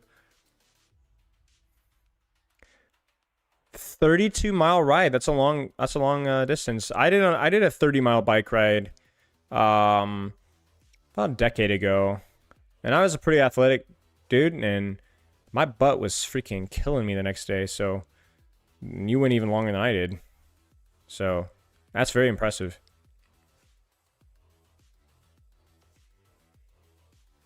Which is on a meter and a cooldown is relatively small, but has unlimited HP. I don't like that necessarily either. But that's more along the lines of like, there's a meter to it. So like you have to selectively choose when you do it correctly.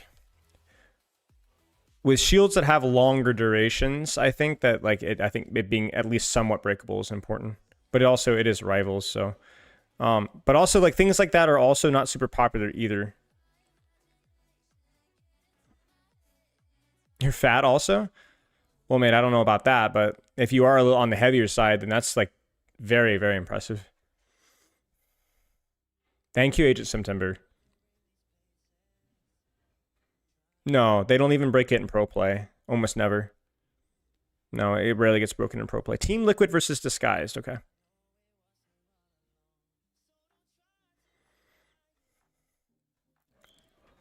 I don't think the concept of like resource mitigation that has like basically no downsides is like, I don't know. I haven't really thought about like my thoughts on mitigation enough. Nice, nice. I'd say Ram Shield's worse. Well, actually, I don't know. Dominance is more interesting, but has like way more offensive aspects about it because her entire gameplay loop is around her shield. Whereas Ram's shield is stupider, but at least his entire gameplay loop isn't devoted to just the shield. Does that make sense? Like Domina's more thoughtfully designed, but because so much of her power, like her gameplay loop is around the shield, it becomes like a lot more toxic and annoying. Whereas with Ram, it's like it's way worse of a shield, but like it's not his only mitigation, you know? So it's like you can kind of like ignore it.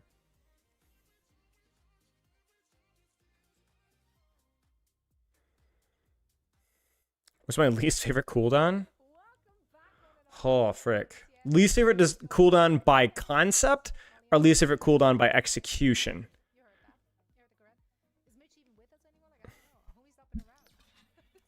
No, I don't know. Also, like, are we talking about like the most offensive cooldown either?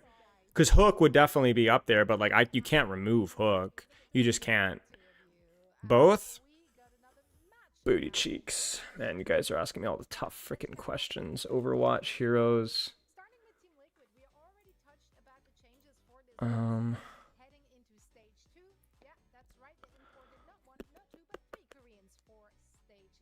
think On1's dash is like really bleh. That's a really bad execution one. Also, frick you frickers that on Onron's release, I'm sorry guys, I have to get this off my chest every now and again, that we're sitting there like, yo, Spoiler was wrong about Onron's mobility. It's actually insane. Frick off. Frick all the way home. Not only does that put words in my mouth, that was saying in terms of evasive capabilities, it's really bad, which is the whole point, right? But it also isn't that good. It just isn't. So you're just wrong. And I've told you you're wrong. And I knew that all my complaints were on-run correct. So frick off. I'll admit when I'm wrong. But I wasn't wrong about on-run. You're all stupid. Worst executed, worst design cooldown. I think BAP shift is definitely up there. At least in Overwatch, current implementation of Overwatch. It's not like the most offensive cooldown by any means. So like there's like 20 more cooldowns that are more annoying than BAP shift. But like it just doesn't, it's not interesting. There's very little nuance with it. It's just not a good idea, nor is it well executed.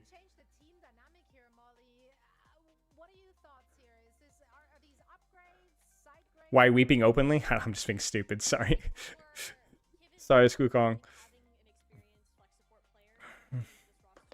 Not Lamp.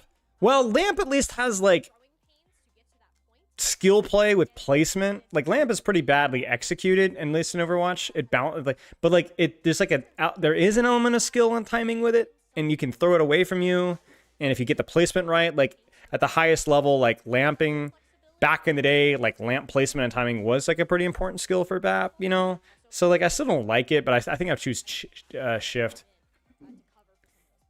Remember, I'm not saying in terms of most annoying CD necessarily, although that is definitely part of it. I think Hinder's really bad as a concept. We talked about like the fun versus friction. It's really not a fun ability to use. It's very annoying to use, to be hit by a Hinder, but it's not very exciting or fun to use as the Cassidy, if that makes sense. Like, I don't like Fan the Hammer either, but there is a slightly fun aspect of Fan the Hammer.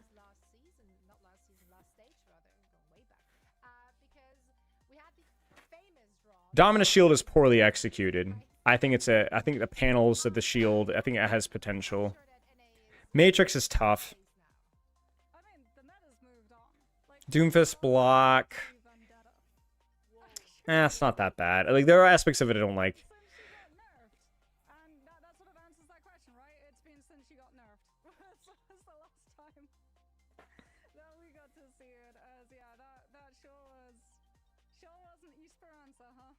Hanzo's Storm Arrow is up there, but it's also, I'm going to cut them a little bit of slack because it is challenging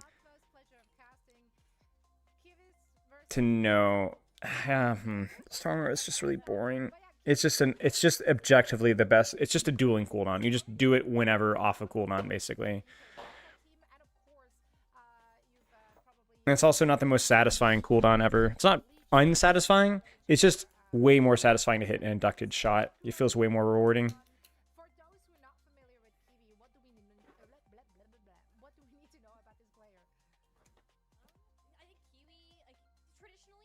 I mean, Trap is aged really poorly, but it's at least funny. I can't, but see, the thing with Turret is I can't, like, Turret's a really badly implemented cooldown, but, like, it's like me assaulting Roadhog Hook. It's like, what do you even do? I don't know. This is like a hard conversation. I need to define my terms a lot better. I need to define my terms way better. Like, Suzu, in terms of implementation, I would have liked a lot of changes, and it's really annoying. But, nah, I don't know. I'm going to stop there. I feel like this, I would have to define my terms way better. This is, like, way too, like, I'd have to think about it more. The creepiest ultimate? Now, that's a good question. Creepiest ultimate. Like, define creepy. As in, like, you wake up at 3 o'clock in the morning and you hear the voice line? Or somebody does the ultimate to you?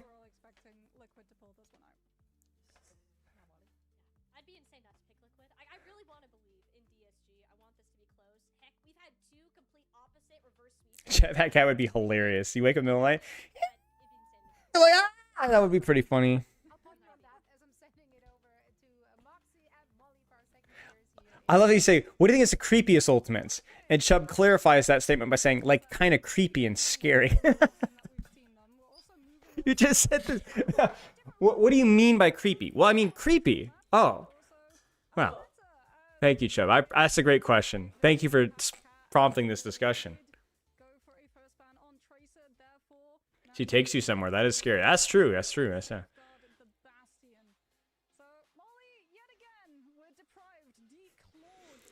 I hate it when the creepy things are creeping.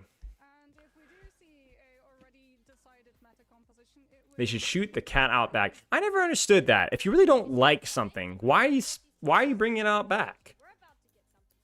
Echo would be creepy IRL. That's true. Sigil also would be terrifying. Like, why wouldn't you just drag them out front and shoot them? You know? Isn't that doesn't that kind of clarify your stance a little clearer?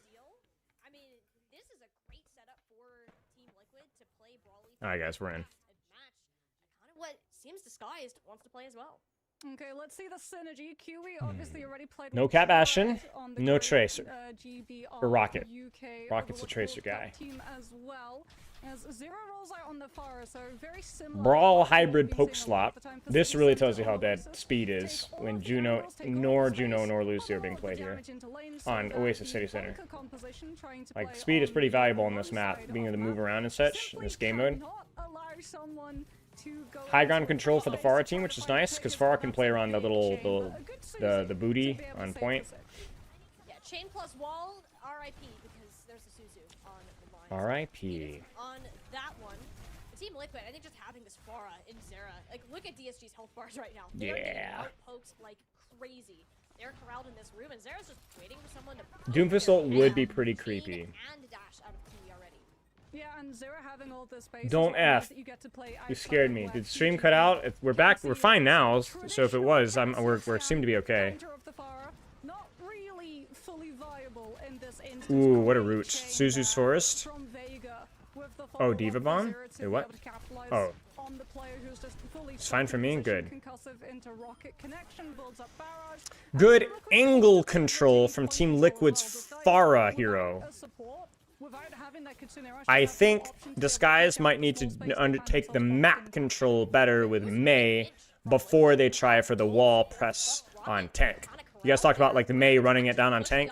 Easier said than done when your Sigma manages to shield well, has Suzu, and has a Pharah pumping damage in from the side. A lot of these major ults are online. You think Junkrat should deal 80% max health damage from Junkrat Trap? I respect your take. I respect your commitment.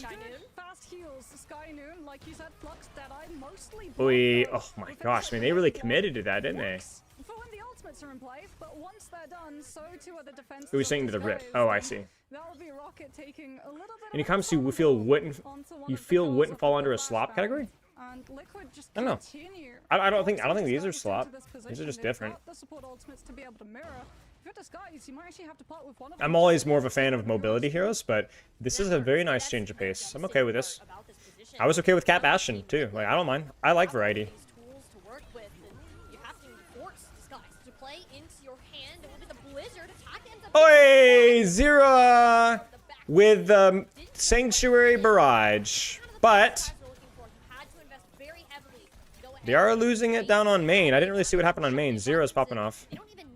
So he actually uses the Sanctuary there for protection during his barrage. I don't know if you guys saw that.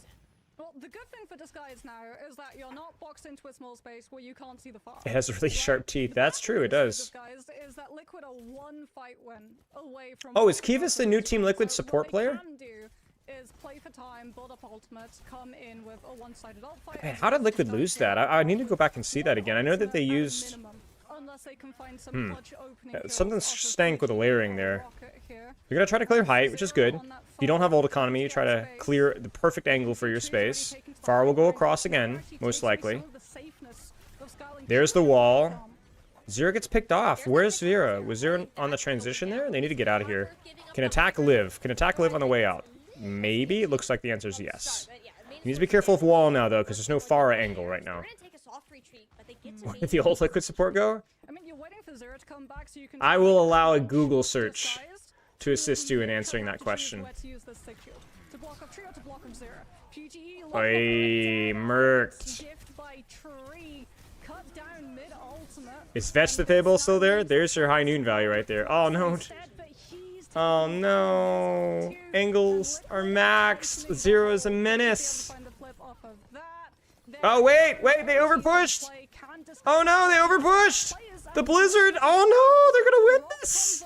Wait a minute. Oh, they overpushed. Dude, they had angle control and then they rushed it. No. Two in the back. Escanor's back in SEL. Oh, I see, yeah. And Rocket in this backline, but that's the benefit of the Mizuki. It's a hero he spent a lot of I don't know, time Wish. grinding out for what we got to see in the overall. Well, that's really good for Disguise now, and they're gonna hit double support ult sooner. So if you guys don't know, double support ult is generally more valuable than other ults because they're just more consistent. Like they just, even if they're just there just to provide sustain, it's still good. Whereas a lot of the other DPS ults, certainly High Noon, Blizzard, and Barrage can be a little bit difficult to get value out of. But Zero's gonna take that deep angle. There's an early flux because they're trying to catch some early Kitsu. Can he hit the flux? He can. It's all right. It's not bad. It's gonna get tread low. They're gonna Zero's gonna get caught though, and then oh yeah, they had to get the touch, and they got the punish in the touch. And there's your double support ult. Meanwhile, Liquid doesn't get jack. That is an insane clutch because crucially, this is gonna be Liquid's best map on paper because I think, well. I think so because I think this is where the Pharah has the biggest advantage over the Mei in terms of the points, right? Like I think Garden, which is going to be that T point, right? The one with the high ground, that one's still okay for Pharah. It's quite good for Pharah actually, but I think it's quite good for Mei too. And then the third one is just actively hostile. So if you're Liquid here, you're thinking, man, we need to win this point because we might have to. Man, that one sucks. That one's tough.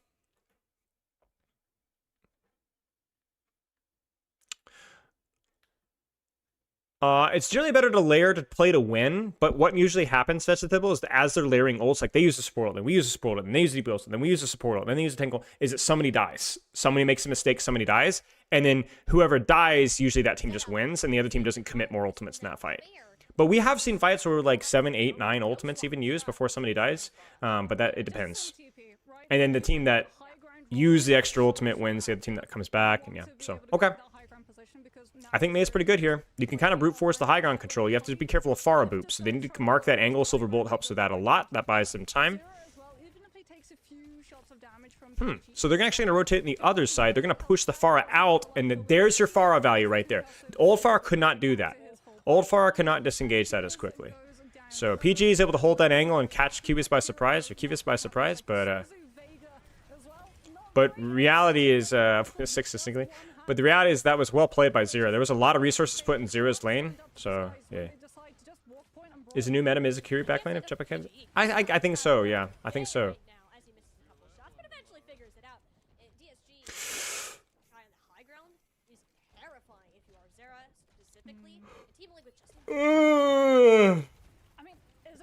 All right. Mei controlling left lane with Mizuki. Cast on the high ground, Silver Bullet being really strong. Pharah forces out that Mizuki cooldown, clearing the angle. Mei wall doesn't quite hit. You're just Mei walling to try to break Sig shield and or force some CDs. Pharah's really struggling here. There's the early noon. Oh, and they don't get the wall. I don't think it would have mattered there unless Tread's able to break shield and then get the rock, but I don't know why Skyle was there. That felt a little weird. Yeah, Pharah gets the langle, I say. The lane, the angle. And then Disguise is going to try to disengage without losing space. And they do exactly that. They actually disengage without losing space. So what I mean is they let them cap point, but they kind of keep angles and they back up. They decompress. And then now they compress back in again. It's really well played. Back in the day, I remember like the consensus from like the educational community is like when you're down one, you should play fast. And I think over time, we started to realize the value of space. And then if you're down one, sometimes you kind of back off, but spread out and try to bait the enemy team into over pushing. And we've seen actually a lot of the previous rounds go down to that as well. I love the angle there from Tree. This should still be a win for Liquid.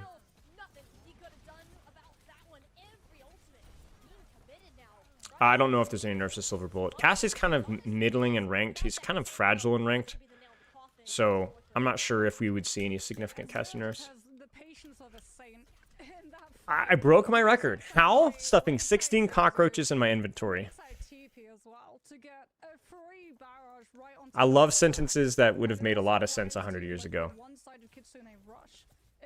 You don't necessarily go for a trade wind on one? Not necessarily. It depends on your setup. Like, if you don't have map control, if you don't have a lot of angles, and you're just like, oh, we're just standing in the middle of open, then yeah, you should run it down. You should definitely run it down. But if you do have space, then you can play it patiently there. Sig on main, Cass on the left flank.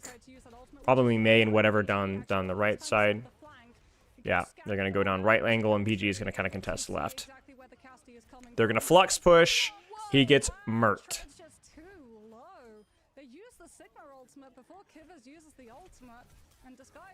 What makes Cass better than Sojourn in a match like this? Just the range. You're flipping and flank, like sliding and around and push pulling. This is a more static map, more compressed, more linear. And so just having Cassie's range feels way better in this map. It's just a map thing. Well, the far works out.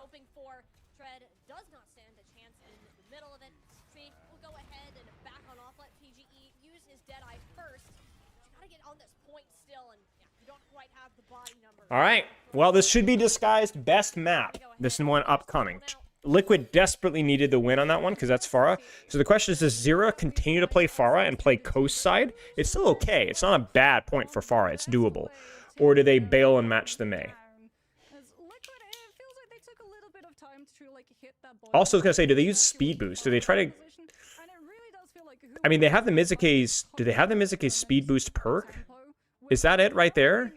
Is that the speed boost perk? Because you can speed boost kind of and try to fight for height with your May. That would be really powerful if you can do that.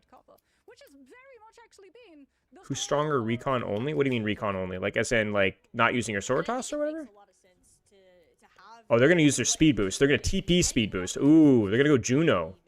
Ooh, with the speed ring from spawn into the TP and the swap Kiriko teleport out. They're going to stick with the Pharah, and they're going to get there first. Pharah is really good up top there. So, May's really good on point. This is going to be May's best point, but Pharah can maneuver around. They're going to clear the top left and then use the Pharah actually on the opposite side. Remember what I said? Angling is contextual off of your team. So if the Sigma takes top, the Pharah can't play there. Pharah goes off to the side.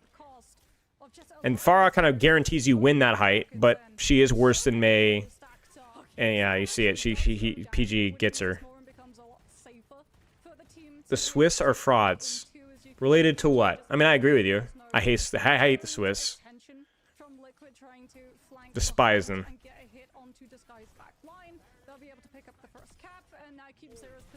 Yeah, the beat nerfs are impactful. Yeah.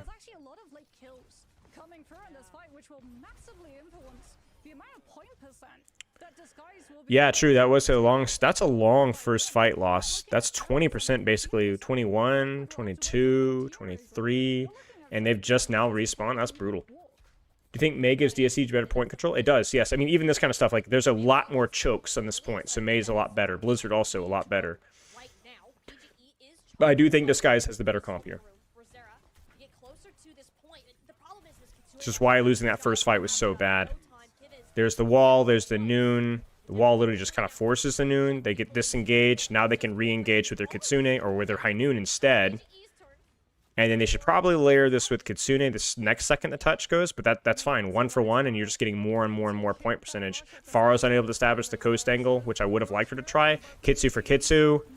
Attack is getting murked. Attack should die. Attack disengages. There's the Flux layer on top. He missed. Why does he go for the Sigma there? Zero in the Chaos does catch PGE, though. That's just a mechanics difference right there. I think this guy's played that one pretty well in terms of what their ideas were, but the execution is just criminal. And they also missed the Blizzard, too. Oh, man. Yes, I think... Well, I don't know. Is Sigma Flight perk better or worse than the Punch one? It's better in this matchup. The Punch perk one can be situationally good, though, versus certain matchups that run you over. It does a lot of damage, and the knockback's really nice. Wait, what? Wait, what? That's disgusting. This guy's just... They try to do the combo with Barrage, but it doesn't work out. It gets shifted out. Try to a 1 trillion HP. This is their opportunity. Can they check their angles, though? Can they check their angles? 0, 0, 0, 0, 0 needs to die. 0 needs to die. Zero does die. They cleared it. They cleared it. Okay, now cautiously walk forward, and we should easily win this fight. Cautiously walk forward. Cautious, guys. Cautious. Cautious. Careful. Check their Cassidy's position. Don't lose to tree. Good, good, good, good, good. Well played by Disguise there. Zero goes Sem. It's actually pretty good here in this situation. Good here on this point. And now you can go back and play it patiently and wait for your support ults again. Wall forces the Sigma out. I don't like that they comboed it with a High Noon. The system's kind of stupid. Just Wall and then High Noon later. They respond with High Noon. Tread's going to disengage that. They need to not give point flip here. They need to not give point flip here. And they don't. Angle there from Tree. It's looking good. Other angle from PG. Also looking good. Tree continues to get Skyle though. Attack 1. Tread 1. And, oh man, like I said, it's just the mechanics, man. Like, it's just so close for Disguise. They played that one relatively well, but just in those neutral engagements, just having a player like Tree, having that roster. Oh, man. DPI is your mouse's settings, not the game settings. That's correct, yeah. You need to Google it. You'll need to look it up. Like what mouse you are, how to find out what your DPI is. I'm surprised they go Soj. Soj is weird. Soj is very weird. I don't know if this is just like playing for a rail kill and just like an all-in, but like I don't really think that they need the Soj here. I think Cassie's better in this map. They're going to open with Flux. They're going to mirror with Flux. Angle is being pressed by Soj, but she doesn't have the burst. She gets forced out. Flux comes in later. It does miss. Team Liquid does have Kitsu. Kitsu's going to be mirrored here. It gets walled! It gets walled! The Kitsu died! It died, it died, it died, it died. The whole space is there for Disguise now, which means that Rocket can get a nice Blizzard now. No shift. That's a dead Sigma right there. And then also that opens up the Dark Lord space to open up and poke. Oh, no. And they just don't get the ults in time. There's your May value right there. Sometimes 1+1 in Overwatch Maths class. Oh, wow.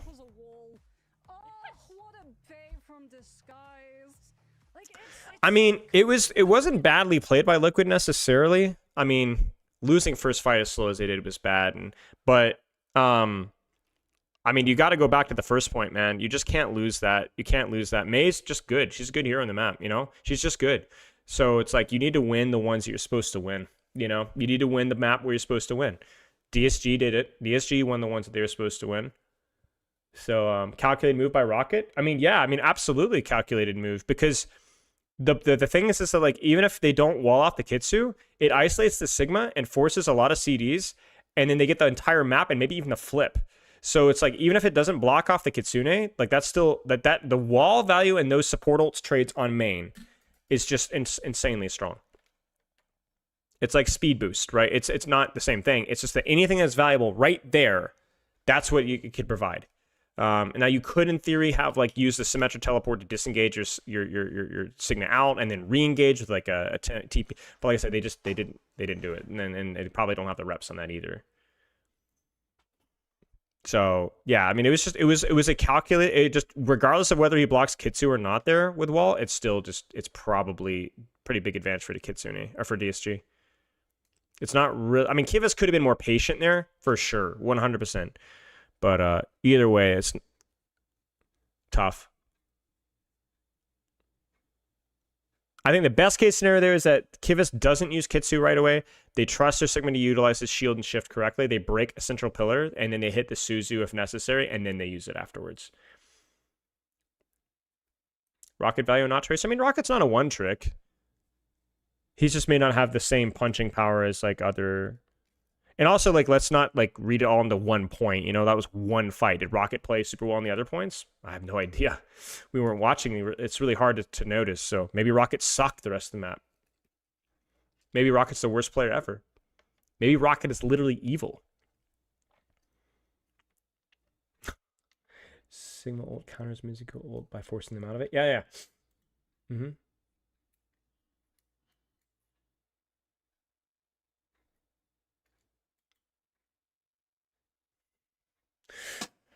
Probably just OWCS to get today. Probably just OWCS today. Rocket killed my cat, yeah. It can happen.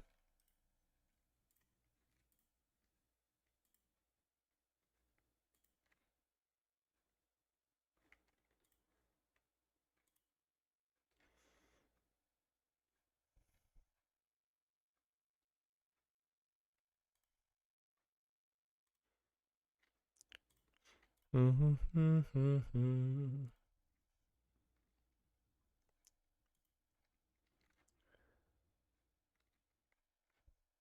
the meantime, enjoy this Spiloception. Wait, it stops. Frick. That kills the joke. Never mind. Disregard. Could have been funnier. Even this, though this is a Team Liquid map pick, DSG, it's going to hit all of the strengths they had, and I really like this Mizuki ban. I feel like Kiwi was For players that went down one, imagine that's relevant. Yeah. Yeah, it worked. Thank you guys. It's so freaking hot, bro.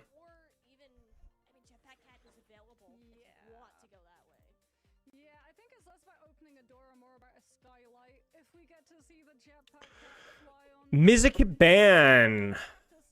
Flashpoint Mizuki ban. It's probably going to be something weird support lineup.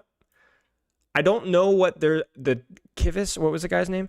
I don't know what their rehearsal is, but I don't know if they're like Lucio player or I don't know. But they're probably gonna throw. They're trying to. If we're gonna, they're probably gonna try to do something a little weird, a little weird. The Diva ban is strange. What is it? Is it just infected? Yeah, Domina's not very good. And the pro play doesn't have very. Domina's problem is that her mitigation is there. It's a fundamental design flaw of the character that is not going. That means that she has to be basically overtuned or very good in the meta to be played. Her mitigation is there, so you can disengage or rotate around it. It's too stationary, right? Sigma's is not, Rams is not, Hazard is not, Malga is not, and so on. You know, so.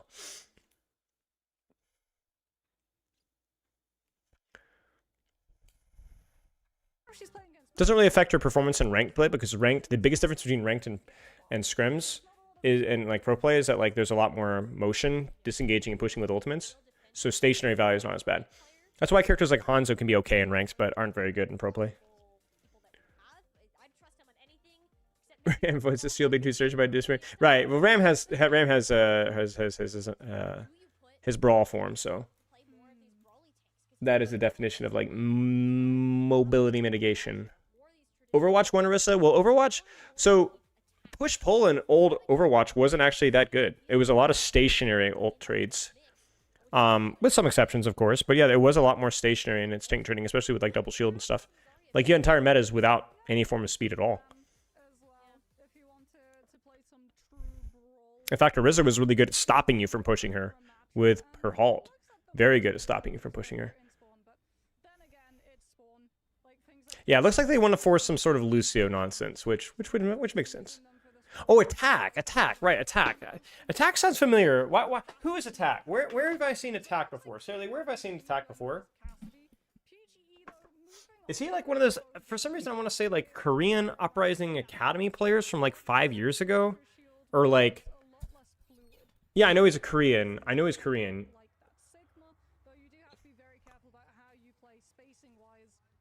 He sounds like a player that would have been on that Korean Uprising Academy in like 2021 or something. Haul back as a perk would be insane. You'd see Arissa's pick rate skyrocket, I promise you.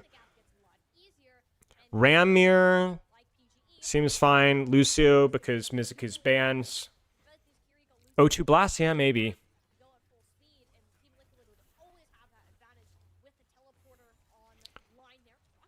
I actually like the Sojourn better than the Cass. Decent for the game mode. We already talked about that with Flashpoint earlier.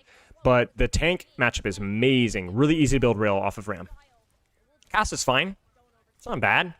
But I really do like the Soch. You're just going to have rail almost all the time.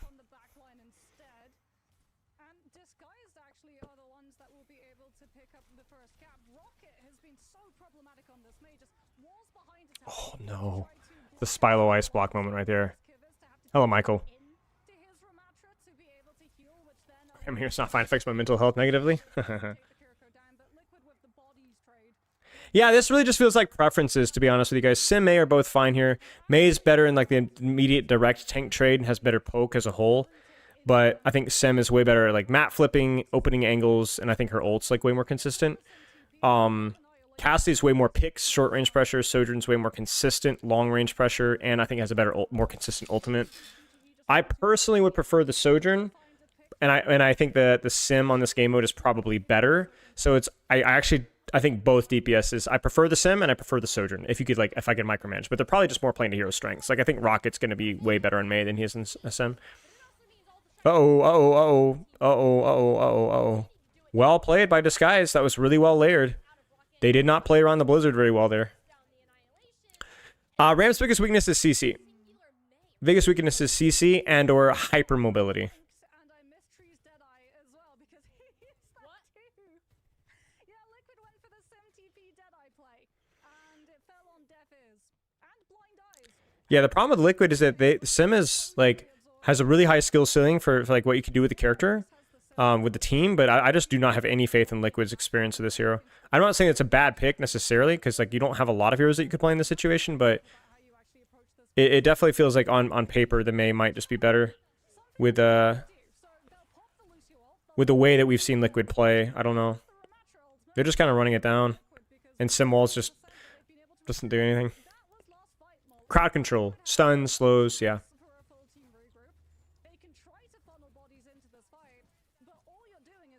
Oh man, this is tough for Team Liquid, man.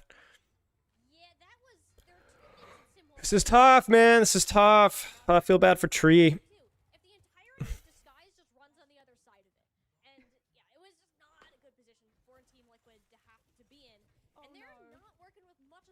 I don't know, Nick. I'm not sure.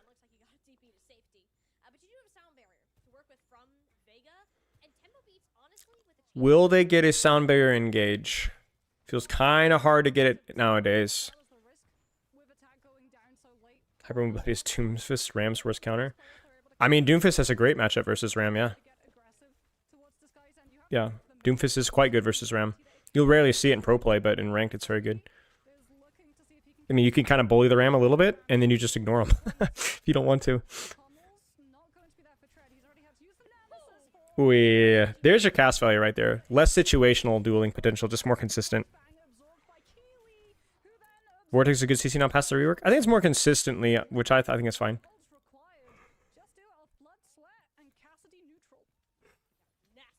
Big fight win there for Liquid. Confidence booster, for sure.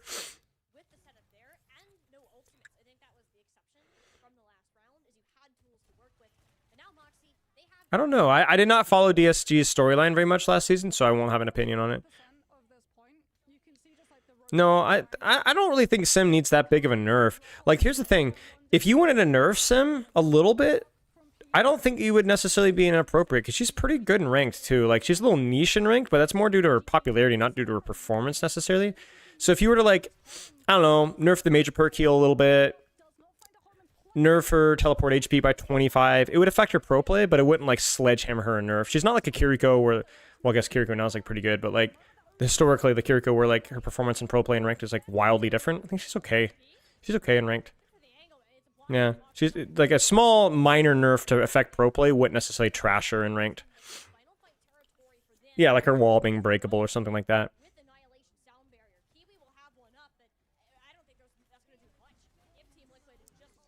Beat for beat. Oh, they boop the beats late.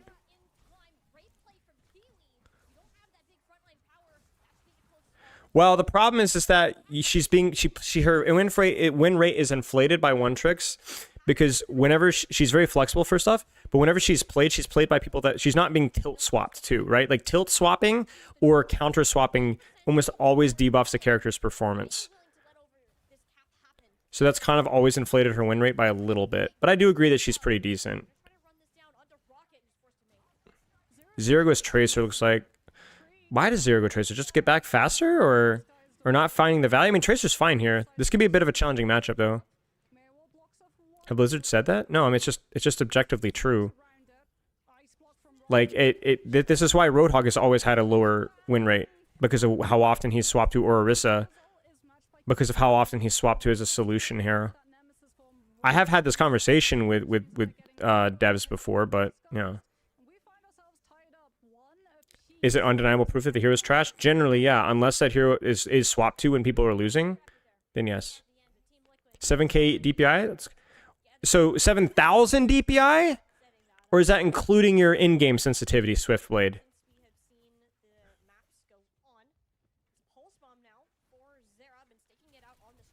Why does Lucio play here? Because he's good in this map. And Mizuki is banned, so the weird anti-Lucio compositions, whatever, it's fine.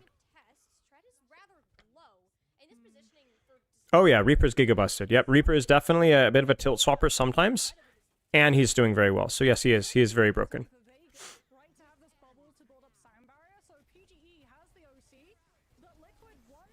Beat layer, then beat layer, Sojourn ult. Doesn't really melt anybody's HP there. That just kills Kivus. That feels unearned. Surely we had Suzu or teleport there. Oh no, Rocket uses Blizzard. Yeah, Zero Reaper nerfs is definitely interesting. I just think that they need to nerf the amount of damage that Dire Triggers does. I saw somebody say, like, I think the range is probably fine, but it's too good up close. Like, Dire Triggers is just broken up close. It's like he doesn't need help up close. Like, it's just good in all circumstances. Yo, Adam, thank you for the gifted subs, dude. I don't know where that came from. So, hold 5. Feels okay, man? Cheers, brother. I appreciate it. Thank you so much. Embler, Blue Solstice, Cubs, BB, Ratman. Congrats, mates, and thank you again, Adam. I appreciate it. Enjoy your stay. Noon. Is that going to get kited? Probably. Yeah, they're going to kite it. They got time. Kitsu advantage coming in here soon. 3, 2, 1. Yeah, they're going to push off of that. And then Kitsu layer on top. The Tracer's doing such a good job controlling these angles. I really feel like Disguised really looks lost when Liquid starts to set up these nice tight angles, like whether it's on Pharah or Tracer or Tree lurking. I think Disguise has this old NA mindset of just running it down too much, like a lot of running it down. It's like, bro, just because you're in May doesn't mean you run it down, man. They're just like they're baiting you so much. You guys saw it right there. You think it's 4600? Okay, but bro, Swiftblade, what is your mouse DPI and what is your in-game sense? I'm gonna walk you through this, my friend.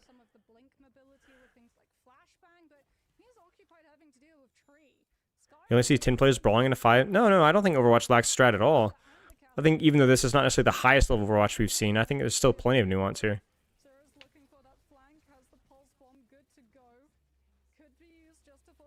I'm still using EDPI? Whatever, centimeters per whatever. EDPI is just way easier than all the other metrics. You're just an aim nerd. The average player doesn't give a frick about that stuff or doesn't understand it. EDPI is way easier to calculate. Mouse DPI has 5 and 9 game sense is 700. I respect that. Fricker. Rhea's the type of guy to be like, Ung's still playing first-person shooters. Ung's still recommending deathmatch. Frick off, dude. Easy is just saying your DPI and then sense. Yes, but... What? What?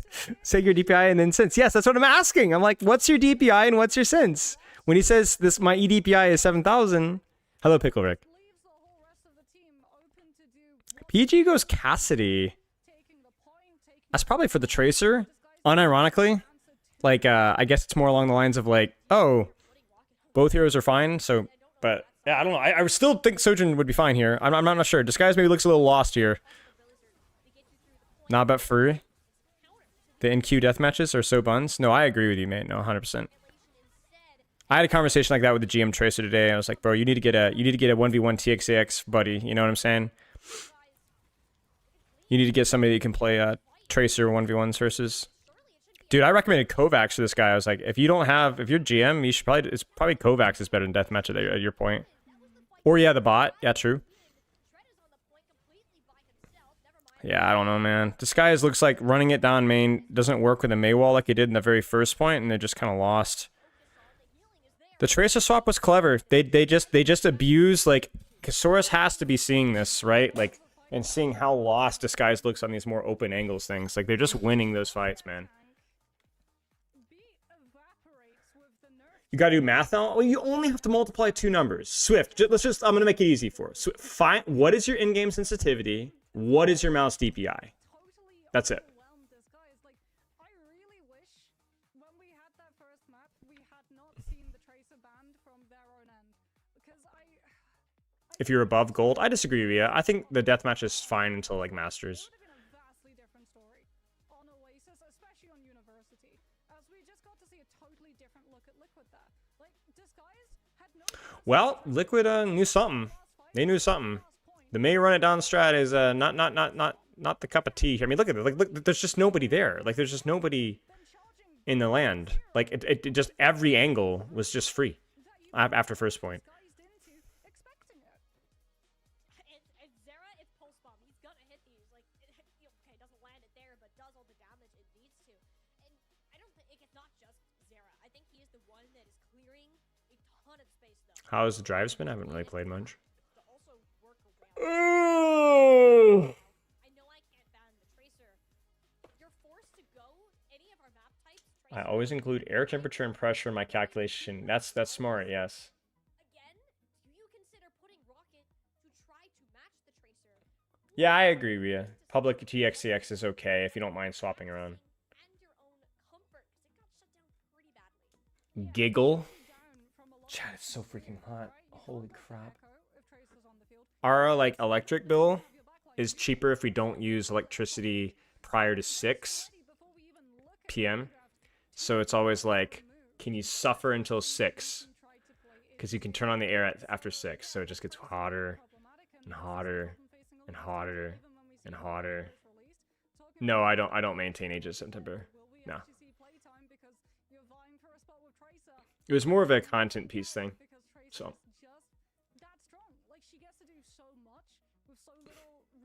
Kind of well, dude, it's not commie. It's like the demand for air conditioning prior to 6 is higher, so they have to use, the electric company has to use more resources to keep it running, so therefore they charge more, so that people like me won't use the air, so that it's more balanced. Or if they do demand more of the electricity, then at least it compensates for the higher expense of running the electricity at the point in time.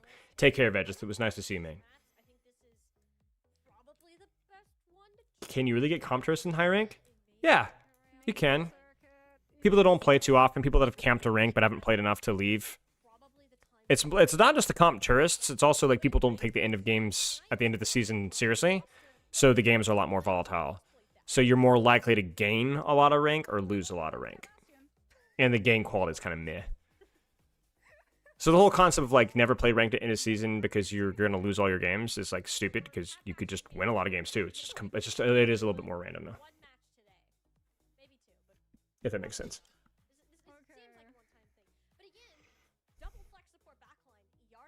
DSG bans Bastion. So it's a Cat Bastion ban, I guess. I don't know, what is TL ban? Could just ban May. May's pretty good in this map. Or ban Tracer. I don't know if Tracer's that good though. I don't know if you're scared of Rocket Tracer in this map.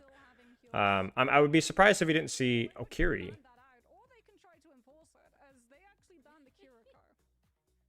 Huh.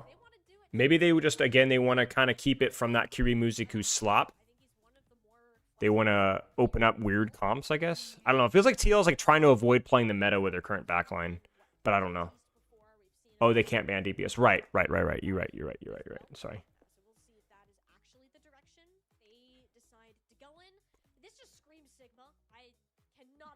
Technically, you're more likely to gain rank since you're guaranteed to try hard. Yeah. Yeah, but you're also less likely to have a Smurf on your team unless you are a Smurf. Big brain. Just go see her for the cat. The hilarious thing about Sierra is that like her burst damage is like not even fast enough to like technically kill a really good cat before they disengage. I don't think we have a ban system planned for the Bash, to my knowledge. I've talked with Boger about it. He keeps asking me advice about like the tournament structure, and I'm like, bro, I don't have enough experience for this. He was asking me like which of these streamers are equal to the others, because we're trying to find like a good balance here, you know? And I'm like, bro, I don't know how good Aspen is anymore. I don't watch these guys. I don't know how good Emong is anymore. So I think the plan is right now is we're not going to have any bans. But we are probably going to ban Xion if she's like broken or something. Can't wait to see Tyler 1 in Overwatch. What's up, Swoo? Yeah, Tyler 1 playing Overwatch is definitely going to be interesting. There's a lot of Dark Souls content creators, which is pretty cool too. There's a couple Deadlock boys as well. So, I'm not hosting the tournament. I'm co-hosting with Boger. Like, I'm going to be the co-caster with tournament and helping Boger. I'm not like the production or anything, but I'm the caster / helping Bogers do it all up. Yeah, Lil Aggie's in it. Yeah. Makes sense, GKB. My sister has a genetic heart problem as well.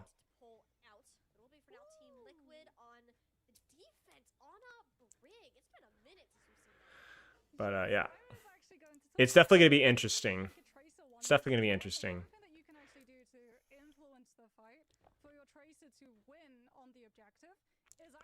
I don't know if making Reaper more punishing is good, because I think part of the mobility aspect of the character is that, like, he should be allowed to do it if he does it correctly. But the problem with Reaper just does too much damage with Dart Triggers, that's all. Widow, it's a good map for Widow. I mean, I think this is, you probably play Widow up until, like, the late second point. It's really good. This meta right now is very slow, more pokey, more ranged. So, yeah, this makes total sense to me. Team Liquid's all on good heroes for their comp, disguised. I don't know how I feel about the Juno, but it's fine, I guess. Do I have an OBS team? What does that mean? Was there a date set? Yeah, next Thursday. Basically, we go live on Thursday, like the entire stream on Thursday from like, yeah, till late will be that one. It's a one-day tourney. Yeah, I'm actually kind of stoked because like I don't know a lot of these guys because I don't really know a lot of content creators. Like I know of Tyler 1, but like even Tyler 1 I don't really know. But I think it's gonna be like really good optics for Overwatch if it goes like somewhat well, because like there's a lot of really big content creators in it, like several million subscribers on YouTube. Some of the biggest, like there's some big names, people that I don't really know that well, but I'm like, oh my days.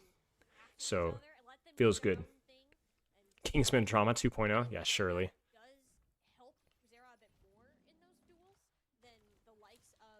So they're gonna use the Jonah to kind of Jonah. They could maybe speedring top, honestly. Is that what they're going to try?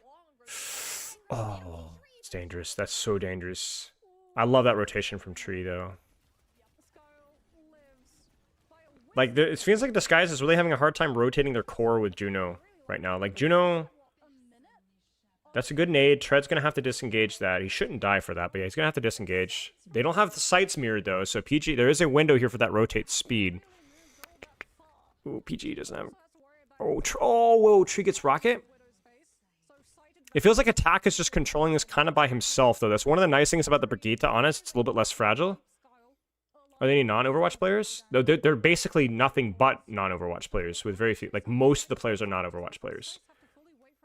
They're all, like, Dark Souls, variety content, League of Legends, Deadlock. There's that one, the streamer with Tourette's. I forget what her name is. I mean, it was, again, these people, like, I was like, whoa, I know that. I know of that person. Nano, crazy combo. Yeah, I don't know, man. Like, if you're gonna play Juno Mizuki, like, the Mizuki is fine versus the Diva, but we need to cook with some of our rotates, you know? Control some of that short-range space here. Maybe we should just file a coaching session? I missed what you said, Swiftblade. From what I know, my DPI is 3600, my sense is 2.25. Yeah, that's fine. That's a little high, Swiftblade, but that's fine. That's not a huge problem. That's a fine starting sensitivity. You might want to turn it down a little bit lower in the future. But that's totally fine. That's not a bad starting sense. To invert my camera horizontally. Okay, there's the speed rotate, so now they can control height. And then now they can drop their Tracer, Tread to cart, and go hunting. They get the root and the Diva. Uh-oh. Kivis gets nothing out of that. Ah, man. I don't know, man. Liquid's still controlling some juicy space here. I mean, the only thing going here is that this Juno and ult Flux has to hit, but there are a lot of really scary positions that Widow Tracer. And that Diva, too. There's the ult. Attack will be demeched. He actually uses... Oh, no, Kivus gets hit. Ah, man. I don't know, man. This is not... If Zera lives here, they might be just cooked. 3, 2, 1. Yeah, I think this is cooked for Disguised. I think it's cooked. Ooh. Yeah, that's it. Just the backline is such a weird choice, man. Like, I've been asking and wondering where, like, the Juno has been in some of these mirrors, but, like, when you're playing these, like, really spread open comps, right? You need something that, like, the Juno is, like, she's too fragile to be isolated at this level of play, and yet they speed rotate to height, and then nothing happens. Like, there's too many angles all around. I don't know. I really don't like the Juno Mizuki there at all. I really just don't. I just don't. This sounds like a matchmaking cluster. Yeah. It'll be interesting. Is Boger done with high budget mobile games and back to Overwatch? No, I doubt it. Boger comes across to me as somebody that's like definitely very burned out in Overwatch just due to how long he was there. Dude, who is Kivus? I mean, I'm gonna try to be very nice, guys. Who is Kivus? I'm sure a lot of it's match nerves, but this he literally looks so out of place. Like so out of place in these matchups. Like you said, if you look at like the damage that Tree did or the kills that he's walking away with, you'd think, wow, my Widow is throwing. Free and go? What is going on? You did nothing that whole round, but when you actually like boil it down with context, he just looks really out of place. He I mean, he literally he looks awful. I mean, maybe it's just nerves. I mean, who does anyone know who this person is? Are they like actually like an OWCS, like a Face It top level player? They look terrible. Playing low tier Korean teams. Maybe it's nerves and ping. I don't know. He looks completely out of place. Like Frank, he really looks bad. He really looks bad. It has consistently looked bad this entire series. So it must be ping and nerves because he looks terrible. Thank you, mentally impaired. GG's. Okay, so it must just be a bad series because he looks atrocious. I feel bad. Like it must be tough to, but they're pulling it out. Sim to go top. Diva attacking this map is challenging. I like this guy's comps, I guess, a little better here. I mean, oh, they flipped the map with Tree. That's crazy. The Juno Brig makes more sense in this situation if you're going to run it with a Brigitte and like actually commit to the rotation here. But committing to a rotation with Juno Mizuki and then just being so fragile to Diva anyway because you don't have something to deal with it is kind of crazy. Is attack also in ping? I imagine so, probably. Oh, PG is so low. That should be a dead Mizuki. Nope. Nope. But still, that's a lot of damage. It's a lot of cooldowns. A lot of damage. Attack is looking kind of freaky. That's pretty good. That's pretty well played. He's gonna get demeched. It's okay. Can he live? Can he live? Can he live? That's disgusting. He lives that? Oh, Vega goes for the whip. Sloppy, sloppy. Not terrible, though. Like, this is still... The payload's still inching forward. I felt like Zero Tree could have gotten a kill there. There was a lot of... Like, that was... Okay, there you go. Like, I felt like there was a lot of attention on the backline there. Or Vega and attack. Like, something should have died there.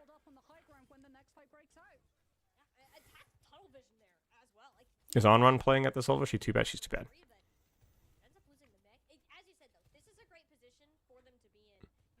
Now, the good news about Liquid's comp is that every single one of these ultimates is good. Every single one. So, if we get into a big old ult slog, Liquid, if they don't screw it up, should win it. Probably open up a Juno ult here pretty soon. 3, 2, 1. The O is Simwall, but Tree dies to Pulse. Oh, Kiwis dies to High Noon. I mean, it's not likely a fight you win, but you would at least like to try to force another ult, man. Like, what are we doing, bro? I mean, is he on like you see what I'm saying, right? Like, this just feels so wrong. Like, it just feels. All right, well, Juno ult, probably into Mizuki ult, probably into Rally, probably into. I mean, I don't know. If you can deny BAP window, that might be all the layering you need there. Or maybe you just flip them out with Soul Jolt here and steal cart with it. You could still cart with it. You could still cart with it. You could use it now. You could use it now. Just use it now. We should have used it earlier to deny the BAP window. Okay, they do use it. And then now we need a Juno ult there. Okay, they Juno ult it. And then they... Yeah, that's it. GG's. Nicely done. They use this... They actually use the speed and the TP there. They're way, way more decisive with it. Both... Not even just that fight, but also the fights before they at least tried, you know. Could be a difficult point break.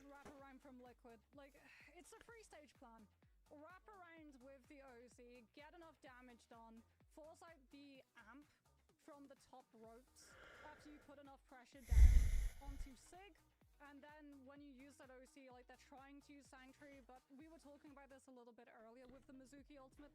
One of the main problems of it, it's static, right? So the moment that it goes up, you're really only safe in that one position, which means that when Tree then changes his position to catch everyone out who's outside of it, like, this is so... Like, he just... Oh, no. He just walks into it. This is such a huge play from Tree right there. To get it before the... Oh, my gosh. Jeez. Ridiculous play.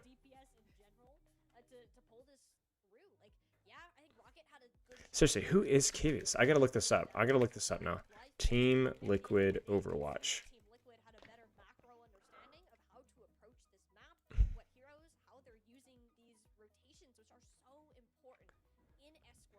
Kivis.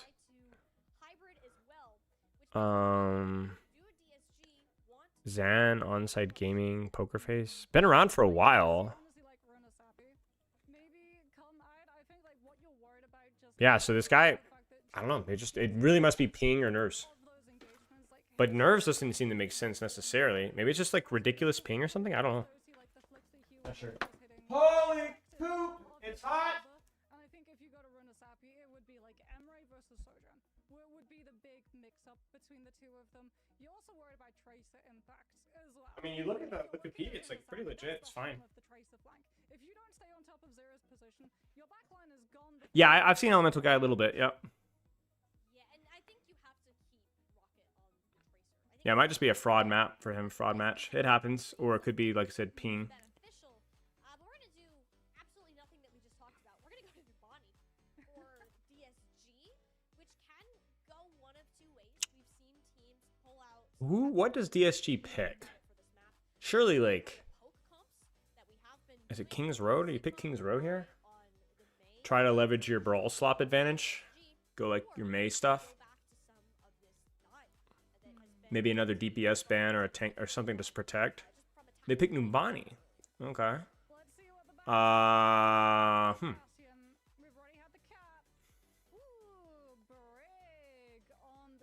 What position do I play in Flag? Play all of them.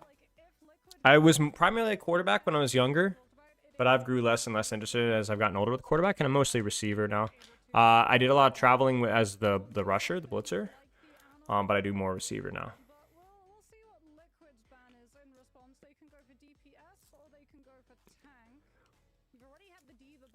It's bizarre that DSG don't have a main support anymore. I don't know, what is DSG's backline? So DSG bans Brig. They banned Sigma for the Brawl Slop stuff. And they banned Brigitte because they want to do their... I don't know, man. Mexican proper? I saw a little bit of that Circuit Royale where he looked clean, yeah. Kiwi Skyle. No, they lost Lep this stage. Right, they lost Lep. Yeah, I don't know.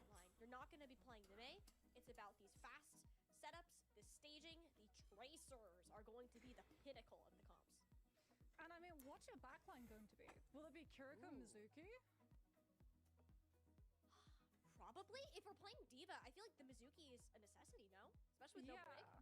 Also, like, no Brig, so you would have to choose. If you want Ana, then it would be like Ana, Mizuki. Yeah, I don't know. Maybe I don't know how good Cat Bastion is on Numbani. You guys would have to tell me. not be. Kiwi, not Kiwis.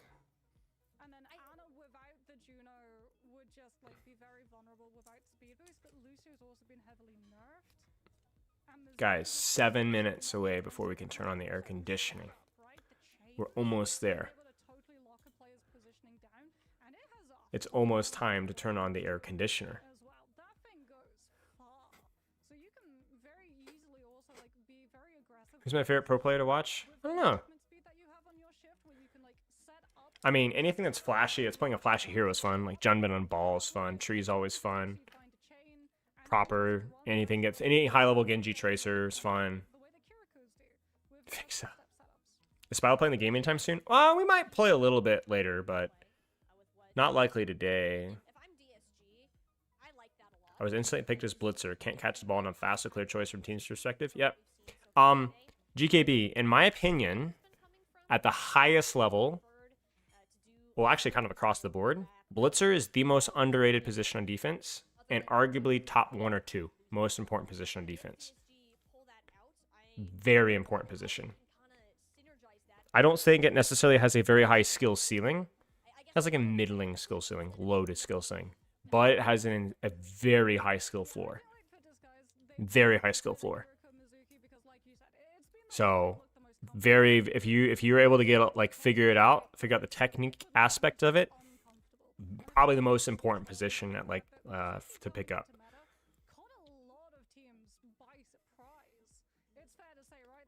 Gender POV review sometimes, please. Sure. Chat. 5 minutes until I turn on the air conditioner. I'm getting ice water. Frick this. Ah. When you're not playing in officials and you have so much time on your hands where you can like go into scrims, come up with some really good compositions. Chat, it's good. Unawares, No, hang on. like the Kiriko Mizuki composition with the amount of damage and how hard it can be to kill is a really good win condition to play towards, especially if you have the understanding that Zero will be rolling out on that tracer for your backline to have to deal with. I was gonna say, it's official. To deal with the It's tracer official. from the main fight. It's gonna be the world's first Spylo shirtless stream, man. The players who I'm are able dying. to stack up to the rest of Liquid. Burnout or no, not burnout. I'm just we've got this stuff that we're doing here. Well, I mean, I'm planning on playing Shion when she comes out for a little bit anyway. I have something on Thursday, but we'll probably play her on Tuesday, maybe Saturday. We'll see. What's like the equivalent of blitzer in normal American football? MLB? No. Just like defensive tackle, defensive end. The blitzer is the guy that goes after the quarterback, like the defensive line.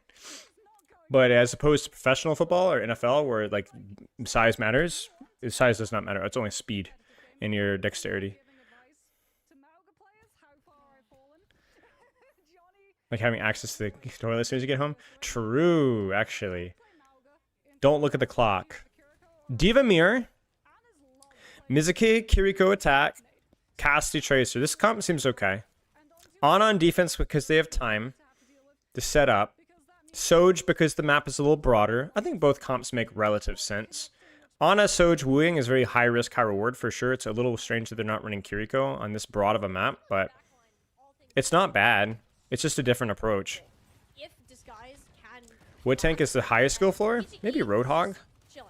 Trying to poke in and out of this Or but that's not the main focus. The main focus is the support. Winston? Setting up a pinch, and you can't really do much as an Ana unless you land that sleep dart. I think. To stop it. The Team Liquid are down one. Vega. Maybe Roadhog or Winston. For very different reasons. Slow to actually move towards this objective. Yeah, because they'll down one of these support. Yeah, maybe Doom. Yeah, Doom's a good shout too. Doom is a pretty high skill floor too. So you'll sacrifice some point percentage, but it comes at the cost of attack's whole mech. Which now means that instead of waiting for Vega to come back into the fight, you're waiting for attack. I don't think Sigma, no. You won't be contested. Well, maybe. Like, there's a lot of mechanical demand with Sigma, but just kind of existing and poking and not feeding on a corner is like decent. It doesn't take, but yeah, Sigma's not a bad shot either. In streets because you just don't have the D I don't know. It's really hard to say. It's really, really hard to say. Or any of the pressure from Skyle or Q. Ball, no. I don't think Ball has the highest skill floor. I think it's overrated. I don't think it's low. It's just not that high. I think Ball has an insanely high skill ceiling though. And that's that DPS duo for Team Liquid that's been lighting it up. That's their main win con, and the fact Man, that they just aren't controlling any space right now. to deny these These backlines are. I mean, look at the backline setup, bro. Like everybody's getting. There's just no angle control from either Ana or Vega right now. And meanwhile, the Kirikumizuki are like able to hold space way more aggressively. Cheers, Ashy. Welcome. I mean, look at Tread as well, being so aware of when Nade actually connects from Kivers. I don't know how they get that trade though. That's such an overextension. But he gets hit by the purple, totally backs off to the rest of his team, so he can guarantee preserved mech. Can Attack get back into mech? Oh, they missed the mech. Oh no. What's the person to give it to? Sierra just dies. Tree does not have OC just yet. Zera's gone down, so Liquid are having to play patience. It just cooked, man. Like it's just cooked. So far, they've just been sitting back and waiting. Never mind, Rocket just dies. You get like, I mean this as respectfully as I possibly can. You could tell the level of play in this game is this match is so much lower. There's just so many random pre-fight deaths. I think if I could say one thing about the objective, like how to tell when a match is high level and low level, one of the biggest tells is just random pre-fight deaths before there's been any commitment from either team. That happens in rank, that happens in low level play as well. This just isn't that. That's just like what? Why? Like how did that happen? Like we're waiting on our Diva mech and Zero just dies. It's like how? Like how is that possible? Oh, it was so costly. Like Tree pops the OC. Liquid know that Disguise will run away from it, so they give Nano. Really easy for me to give value in the rank because she's good at punishing squishies. Can be. Yeah. But you don't get the kills. I will only watch like 2/3 of a map of VPTM. Because you're not going to try and split Liquid's players. You go for Ram swap because third point's way more compressed. May swap because, well, you know. Welcome to NA Esports. Everyone's trying to catch someone isolated too far. Okay. Like, even that feels unearned. Like, Tread had his face melted off, man. Like, how are we... What's going on, man? People just walking each other and dying. Is pre-fight picking on a mechanical thing? Well, yes, but you shouldn't be giving people the opportunity to get that, right? Like, it means somebody's mispositioned or mistimed their pressure. Like, I just, like, how does Tread just die there? Something stinks, man. I don't know, this it just seems so messy, man. What's up, bro? How are you, Mario? How are you, mate? No, because he has Deadeye. So if you actually like force Liquid to back away, you can use the castle, but castle finds Maywall. Kiwi finds the wrong side of the kill feed. Wait, Kiwi and Kiwi's what the frick? I just now noticed that there's dude, what is going on in this match? I feel like I'm fever dreaming, man. Control and Liquid are not giving them an inch to be able to work with. PG goes Hanzo? I actually like Hanzo in this particular matchup. It might be. I mean, Team Liquid have 5 ults right now, Moxie. Yeah, and Disguise, like, they're having to swap. PGE's actually onto Hanzo. So, you're actually... It's a good swap. Wide open space. Playing versus heroes that you can definitely outpoke and it won't necessarily run you down. Just ignoring the tank and trying to shoot a squishy when they're not protected, which is why Zero comes up absolutely hero play with the Maywall to totally... So they're going to disengage. That PGE was uncontested on. As Liquid back off the spawn, know that PGE has much more shield break pressure. There's the Sonic. There's the... Kiwi gets Shift Force. Noon is used. Kitsu's used. They need to mirror the support ult. They just run away. They need to mirror it now. Okay, there it is. Good Kitsu. They layer it. Now Vega mirrors on top of that. And then they blow double brawl ult. I don't like the Annihilation at all from attack. But at least they layered kind of okay. That was okay. I don't like the Annihilation from attack. That's stupid. But everything else was good. The Annihilation and the Blizzard was just redundant. Like, you don't need both ults in the same situation at the same time. Alright, get down. Alright. Disguised as dragon-ish. More of a neutral, though. Cast on the left flank. Rocket's going to consider clearing that and or touching point. Tree goes back top. What are we doing here? What's the plan? Drop. Kivis is low. Shift and Root is forced. It's a good shield. Tree catches Rocket, though. That one gets a little bit more of a pass for me because that's a pre-fight lane that you're more naturally going to have happen because those guys are literally just 1v1ing on the flank. That one feels, I guess, maybe a little more like that I could see that happening. How do you use Dragon Strike from PGE? There'll be vibes from PGE. Yeah. Rocket's going to go sim. It's fine. It's difficult to find angles with Tracer in this third point. And PG is going to swap off of Hanzo when he has Dragon. Weird. I mean, it's not the most valuable in the history of the universe, but it is pretty good here. There's a TP flip. Okay, but you're not going to be able to deal with the height. Tree is going to menace you. I mean, what did I tell you? Like, I mean, and attack knows how to block, so.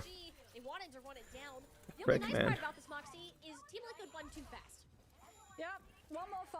Well, GKB, as long as you're staying busy, mate, life is full of chapters, you know? Always trying different things, doing different things. Plan gaming moves. You do realize that that's not PGE, that's PGM. So there's a certain amount of irony with what was just said there, but I'm gonna let that fly because it's hilarious. Planned gaming experiences. They're gonna flip. They're gonna Annihilation Kitsu and Mizuki ult. I don't like the Mizuki ult. I would have preferred a little bit of a later layer, but that's just more of a nitpick because in theory, throwing 4 ults on point just means you win. So maybe it's not that deep. GG's. And there is the hold as classic Nambani Molly strikes again. So much time this guy's had. And it all got melted away. Wait, it's 6:05, y'all. It's 6:05. It is possible. Let's go. But then I look at these stats and I am Shirt is staying on. You're welcome, guys. You are welcome. I will remain fully clothed for today's stream.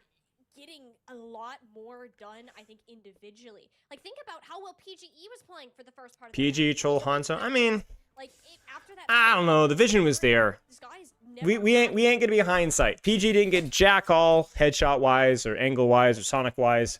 I think it was more how Disguise was playing, but we're not hindsight Harrys. In the moment, it actually makes sense. I get it. It just didn't work. So, can you turn up the quality? Yeah. Is it low? 720. My bad. Should be 1080. Oh my days! It does look a lot better. Oh dear. Sorry guys. My bad. Probably veer away from the Ana. This guy's comp's fine. Hazard's good in this point. Imra Tracer is also good. Ending your flag chapter as a national champion is great. Nice job. Malga's had a lot of nerfs over the years, and there's other heroes that have better matchups versus him. So, but Malga is still decent. Bastion May Ram. All right. Are we gonna take a turn out the top left, Juicy? With shield, ram shield, the unbreakable ram shield that we talked about earlier. 3, 2, 1, ram shield turret. 3, 2, 1, ram shield.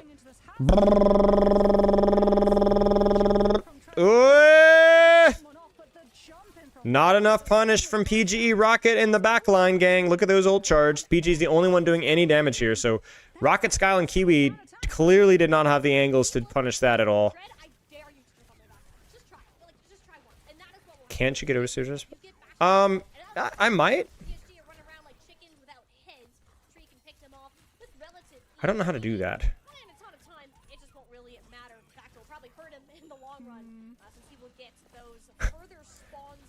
Rat Gaming. I'm sorry, but I have another engagement planned in San Diego. Normally I would. Your ultimate economy too. Like, you lost a tank early. You were all split, separate directions. I think Tread jumping in there is fine if the rest of his team matches his tempo. You can come all, schedule's free. Alright, bro. Are you paying for the wings? Are you paying for the wings? I eat a lot, bro. Nah, you got it? Yeah, bro. I just lost my job. So, like, me and the wifey, you know, we were, like, trying to kind of keep things on the DL with the spending. You could slaughter one of your chickens. So you got the wings or no? Tread just explodes again. Kitsu Bastion and the angle pressure just ain't enough, man. Kitsu with Bastion's pretty mean. The Emre ult too far away from any other ults. To try to 2 wings, right? Exactly. 2. in this next fight on, like, Tree's even How many times has Tread been first picked? I mean, a lot. But I also think some of these picks are just due to like this guy's backline or sideline being kind of AFK, and they're just bullying him. Like they're just bullying him right now. Like they're just bullying him. They're just throwing everything at Tread, and Tread is just getting mauled. Is this guy's any good? They're fine. I mean, they took a map earlier. That's the strategy. You're kind of your only friends? Nah, bruh. You got all the personality in the world. Rat Gaming 15? That's class. Yeah, it's cooked. This guy's just fricked. Literally just Annihilation, Bastional, Mail, and Point. I didn't even matter if you have a support ult. Blizzard will just kill them all. Are they gonna even touch?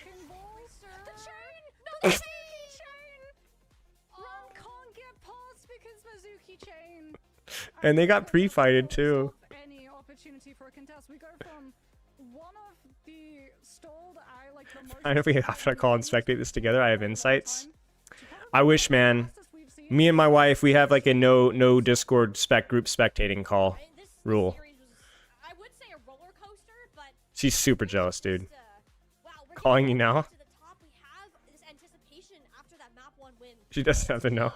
And it kind of rolls See, you blew your cover there though, because I accept messages from non-friends. I think from So especially at the end, a steamroll. yeah, she watches everybody. That Team Liquid has new additions to this roster will shape up even more, and even then, I think No, Ram can do decent versus Malgus because his damage is pretty good here. And if you time your shield and shoot Malga a lot, you can do a lot of damage. When you get major perk, it's also insane the amount of damage you can do to Malga. So it's like Ram versus Malga is like definitely more of a skill matchup, timing matchup that's generally favored towards Malga. But if Malga makes a big mistake, Malga can get like really fricked up. I'm so happy they Let's not hang since you tend to ruin my experiences. Okay. Why did you ban Tracer? You got stuck on Care to add you, bro? You said you were. I don't know, man. You said you were calling me, and now you want me to add you. Like I'm getting some real mixed vibes here, bro. Right after on that tracer, it's madness. I'm sad Infected's bench. Me too. I mean, I give him that. Like Rocket, obviously a phenomenal tracer. So if they establish that as the win condition here for these guys, then Malga might be better on non-linear maps. Could be, yeah. Yeah, could be. felt like they kind of broke them. Like King of the Hill, yeah, or Flashpoint to an extent. Redeemed themselves, came back with vengeance, and took that serious. These guys definitely did fight back. And on Team Liquid side, new pieces are being integrated. We saw a lot of action here from attack. Do you think Hazard is a well-designed hero? I think Hazard has a lot of interesting aspects to his kit. I can understand people not liking his ultimate too much, and I can also understand people not liking the way that the block slop is implemented. But I enjoy the way his mobility works. I think Wall is a pretty cool cooldown. I think Slash is okay. There's some burst concerns, but I think he's one of the better designed recent characters. I think he's okay. There's some friction, but there's also a lot of fun. The Capture the Gnarlies mode. Oh, yeah. I forgot about that. The Capture the Gnarlies mode. Would Malga be meta? Yeah, for sure. Just Cardiac and Point, bro. Instant win.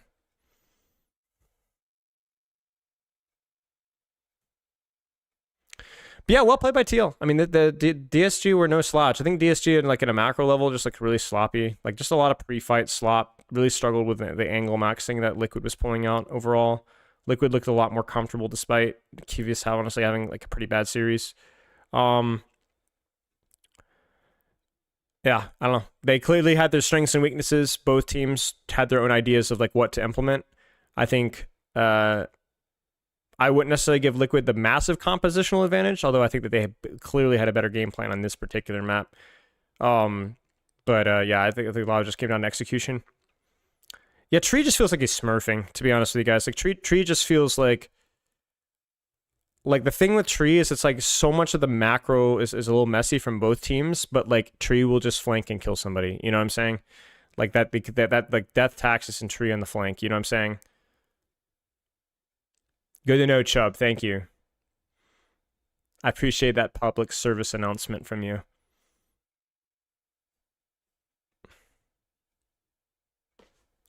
What does Tree say? To the show, congratulations on the dub.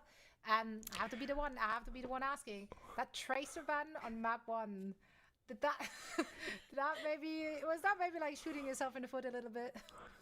To be honest, the bans and stuff, it's all up to Danny. You know, I tell him Danny, like, classic Dan. I think we can play, but at the end of the day, I don't think the bans matter too much. It's just what we play and how we play. I think we wanted to play like the Pharah into the Mei, because the Tracer ban like kind of forces them onto that. Maybe they weren't gonna play Tracer anyways, but I think if honestly looking back at it, we should have either like leaned into more like poke with the Pharah, or we just needed to like talk about it more and figure out how we wanted to play in the Sigma comp. I Because think we're the kinda just comps are treating it as if fine. we The saw it in execution Mei was as, just like, the normal, cheeks. like, Sigma That first role point. player. So I think that's why like we lost that map. So I think the obvious like question headed into this, you guys have had a couple of changes in terms of like the roster. You've got a new coach, new tank player, new support player. Wait, they got a new What's it been coach? like trying to organize everything with the little time that you have? Has it been like easy What? to get those new players Who's in, coaching? or have there been What? a couple of teething? Do I a new issues? assistant coach? I mean, it's definitely not easy, mainly because like, Phase? 2 of them just don't speak English. They're learning it, and they're Is that doing it a lot Korean? as well. They're like taking classes. So props to them. I mean, I think it's always gonna be hard to play on a mixed roster initially, but I think the thing about that is once you like do get used to each other. How many coaches does and this guys figure have? Is out this like 3 how coaches you guys versus play, you guys 4? communicate well, you can become so good so fast because just the Koreans are just at a different level, as everyone knows. So yeah. And then, you know, first game of the stage, you're starting this one off on TCS Again, 5? I kind of want to hear from you guys. I know you barely missed out on making it to Champions Clash past time. Is there a specific matchup that you are looking forward to as we get into the rest of the stage? Gotcha. I don't know if we have our eyes set on like one team really. We just want to win an A. Like I think we definitely have the roster now to be able to do that. Am I watching the Lunex Playing game? really good, and even when like I don't these know. players What do get you guys off, want? we're gonna Should I do watch the more Lunex there. So I game? think Maybe. not really like one team. We just This need to last get game kind of like, discouraged me. It's get kind of good by boring. ourselves and, like, just focus on At least getting past better map than we were 1. yesterday, you know? Level of play That's kind of took a approach, turn. man. Like now, looking, of course, we know integrating like 2 new players into the roster can be tough, especially if there's a language barrier. But you also added Coach Face to the mix, coming over from Korea. How has that been like? What like does he bring in different Seriously. ideas, different processes, even that your team now has to? All right. To be honest, for my POV, it kind of just feels like he does help a lot and he says a lot, but it feels like also he's kind of just catching us up to Korean Overwatch, which is always nice. And I think it goes really well with Cass and Danny, because I think NA has a little bit different style than like Korea, obviously, and there's like certain things that we can do really well that like I think mechanically, skill wise, there's a lot of talent in NA. And so I think like learning to put those 2 styles together and like find the opportunities to set ourselves up to make plays is something that FSalze really helps with, or Phase, and yeah. Awesome. So we get the best of both worlds. I can't wait to see how far Team Liquid is going to take it this stage. Thank you so much for joining us, and best of luck in the upcoming match. Yeah, thanks so much. Interesting. Always great to hear it from Trin. This guy's jawline's crazy, no? I didn't really notice, to be honest. He's talking about freaking Tree. Favorite coach game in Probe? Yeah. Off stream. He asked me some questions and we jumped into a call and I basically told him to stop joining voice. Stop reading Twitch chat. Lock in. Play for fun, man. Play 3 or 4 games. And that lasted about 3 days.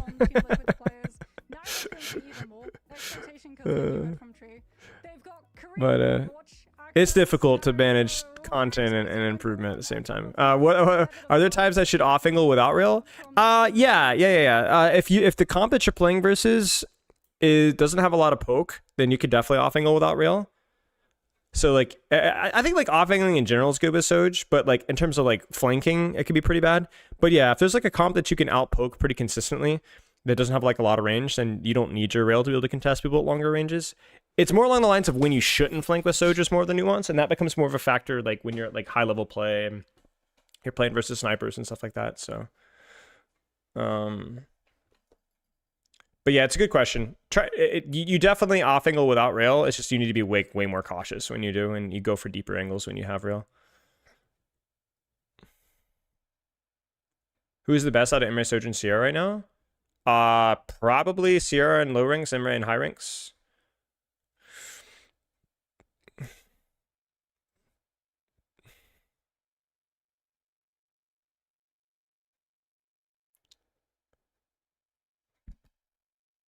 This guy looks so familiar. The hair, like it looks like Elvis or something. Can we see Spilo Ball? No. Why should I crouch walk all the way to the enemy spawn attempt to spawn kill the respawning support? Always. Thank you for the clarification, Starmarn. So generally off angle build rail then deepen? Yeah, it's situational. Sometimes your angle is already good, so you just build rail shoot, build rail shoot. You don't even need to change. But what you're generally talking about, like the higher level, is like if they have like good poke heroes, like if you off angle like before you build, like deep angle before you build rail, you just get instantly forced out and you can't even build rail. But if you can like take a deep angle and like shoot the tank without peeking backline, and then yeah. You got to think about Sojourn more of like a Winston or Ball. Like you're not consistently holding an angle and turning your brain off and just poking like most, like no offense, like most poke heroes. You're more of a tempo. Like you have a burst in your value on the angle and you kind of chill and you have a burst in it. But that doesn't always necessarily mean you rotate for all of them. Do I just queue Ryan so you can finish drive fast? Do what you want, mate.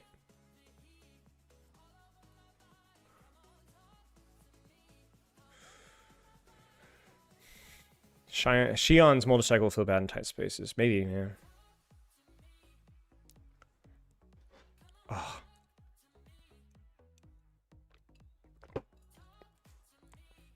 She definitely pops more. I've seen a lot of people critical of her design, like, oh, she's just an Asian she-devil, like every other anime, whatever. I'm like, I don't know. It's different than the other Overwatch things, and frankly, Overwatch isn't exactly the most unique hero design of all time. It's executed well.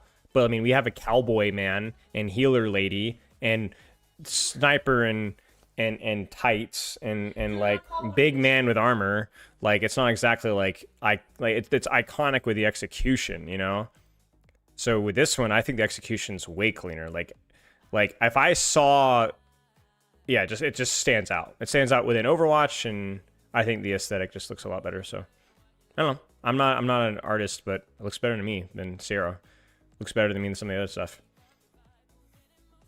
I wish Omnic like the Zen or Ram. I mean, I don't mind her looking like a human. If every Omnic that we have moving forward, if we have more Omnics moving forward, looked like her or looked like a human, then I would say yes, but it's different. What? Yeah.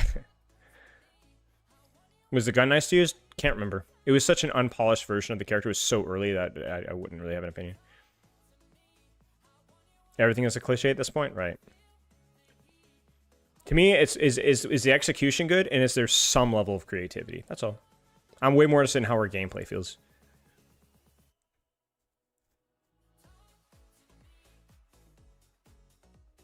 Yeah.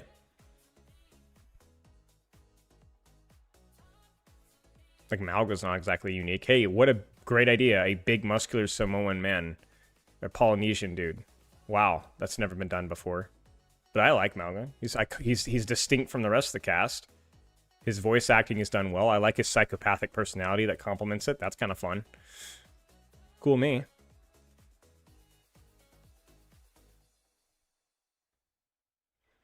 Yeah, at some point you come in a full loop. If you try to be different, then, you know.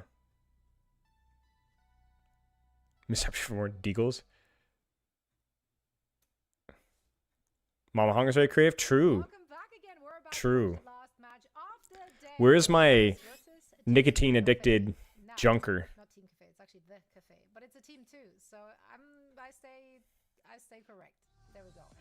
Let's talk about the two teams though. Lunex, they placed a respectable fourth last stage, taking maps of what was it, Liquid as well as. Where's my sweaty?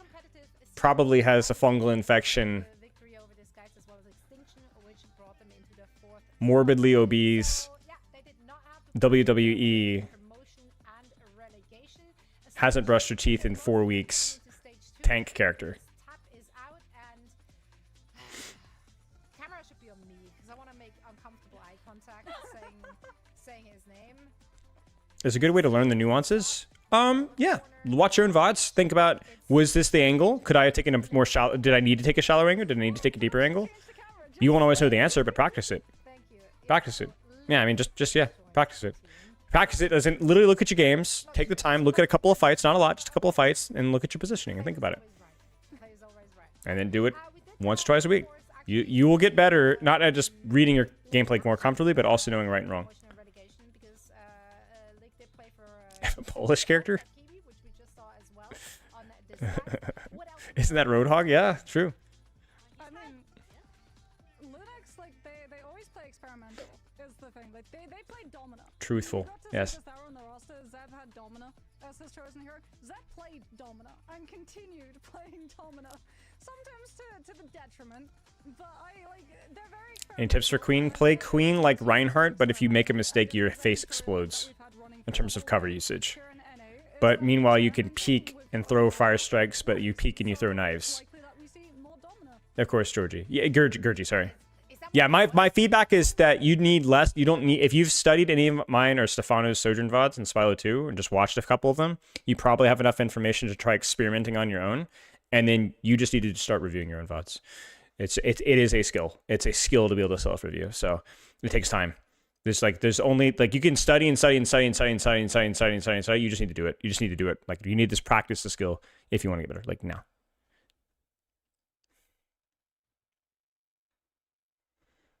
No, Sarah, you get nothing.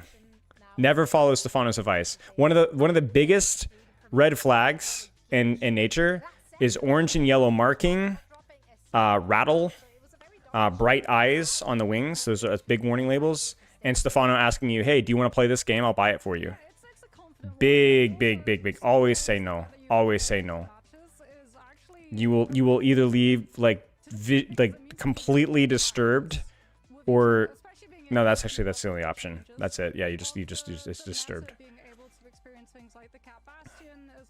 Queen is just more situational, and there's some maps that are just going to feel really difficult. That's all. Stefano only has to good stuff. This is lied. I think Queen just has like some of those situations where you can have bad matchups on good maps for you, which sucks. It's like there's some really good maps for Queen, and there's some really good matchups for Queen, but then there's bad matchups and bad maps, and you can oftentimes be like, oh, this is a good map for Queen. Oh, it's an Orisa with, oh, it's a Zarya. It's like, it can feel challenging. You can still beat those matchups, but like the skill flow of those heroes oftentimes in that matchup is lower. Spilo wouldn't lie with guys. Absolutely. But yeah, I hope they can. Sorry, sliding you guys. I was like, it took me a second. Stefano sounds like a drug dealer. Yeah. I think just overall across the board, they were the stronger team last stage, and there is no reason for me to assume that things have changed in the meantime. Yeah, I'm on the same page. 15 hours for one Lupix? Are they nuts? Yeah. I'd like to be proven wrong, like I said. Clinically insane. In between those We've been proven wrong a lot. True, that is true. We have been proven very wrong. So do you know what? Maybe it's actually a compliment that we don't predict your team. The caster curse is strong with us today. Let's just leave it at that. And yeah, I think it's fair to say Lunex Last for like 3 weeks. Gotcha. Did you ever play Sifu? No. Sounds vaguely familiar. Just use it more selfish, GKB. Unless you're also using the shout, then yeah, shout your teammates and get something out of it yourself. But if they're like way over there and you're here, and I was like, freaking. Who is Molly? Is she new, or am I out of the loop? It's nice to see a new casting talent. Moxie, I know. Obviously, Zoe. It's a martial arts game, PvE, and it is cool. Very nice. That sounds good. Yeah, I would probably like Sifu. Nice, Jacob. I'm glad that you might probably like Sifu. I'm very glad to hear that. We go to Antarctic Peninsula, reworked Antarctic Peninsula for Alright. Odds on seeing the Antarctic Peninsula? Not very high. We'll see. Maybe if they play the Domina. Somebody said something about Domina. I don't know if that's true. I know very little about either of these teams. And so I will conjecture and make up crap. Zarya Mizukiban. Domina will never happen. Can we just play Doomfist instead of this? Jacob. Jacob loves watching me feed. I respect that, Jacob. I'm very flattered. You know, nobody ever asked, I want to see you play Overwatch, man. I'm just like, man, I appreciate that. You know, I know there's only probably about 50 of you guys out there in the entire universe that want to see me play the game, but I appreciate it. I appreciate that. Being able to fly the Cat Bastion over the Domina shield can be very, very Did Monoxy just say Domina tricks? This fricker. Freaking Moxie. She thinks she's clever. Do they go for the Domina, or have we moved on from that experiment? I'm very interested to see. Cat Bastion, I don't think there's a chance you're running it. That sounds like a terrible idea. Into Cat Bastion. I think Sigma is just a much safer. Yeah, Domina into Cat Bastion feels a little sus. Your gun isn't good enough, your range isn't good enough, your shield isn't good enough, your abilities are slow, you suck. You probably should just uninstall. The other team has to find a way to deal with it. And I think that After the last game we played, no one want to see you play Overwatch? I'm sorry, mate. I'm sorry. It's my bad. You're spinning like Beyblade on PC, bro. Nice, dude. So help them get out or give them the extra few health they need if they're close but never go out of my way. Yeah, correct. If they're in the middle of a fight, just fight with them, but like, or fight at the same time, but like, I wouldn't go backwards to go peel. If you got stuff on your plate, you gotta eat what's on your plate. Eat the food. That's the rule with Junker Queen. Eat the food.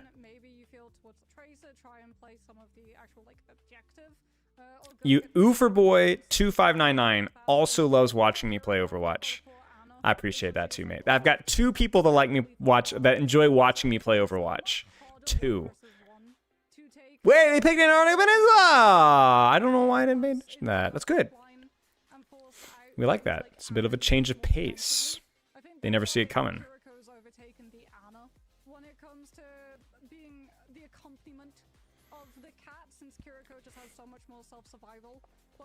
I'm curious if we see Lucio now that Mizik is banned.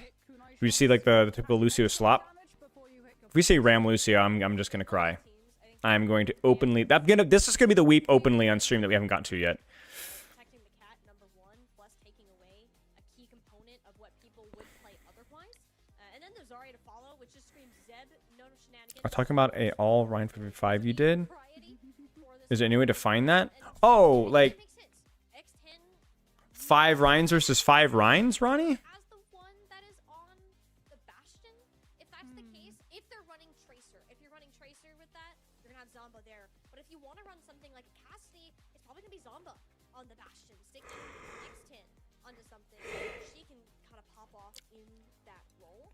If you're Lunex, in terms of the cafe, I think it's gonna be a similar deal of who are you gonna swap in and out of that position is going to be telling of, are you running the faster variety or are you running the poke variety? Yes, remember you talked about during the start of the review? I don't remember that. Oh, no, I do remember that. It was a funny custom game we did for Patreon pugs like a year ago or something like that. It was complete nonsense. It was kind of fun. Yeah. I remember. Because it was King's Row. And I was like taking all these like weird angles and hitting fire strikes and crap. And then we were like, it was really funny. Yeah. Yeah, it was pretty fun. I don't know if it was on stream or not. I don't always stream on my Patreon games because it's kind of bad content because I don't talk with anybody. I just talk to my patrons. But I don't know. I don't remember. It was a while ago.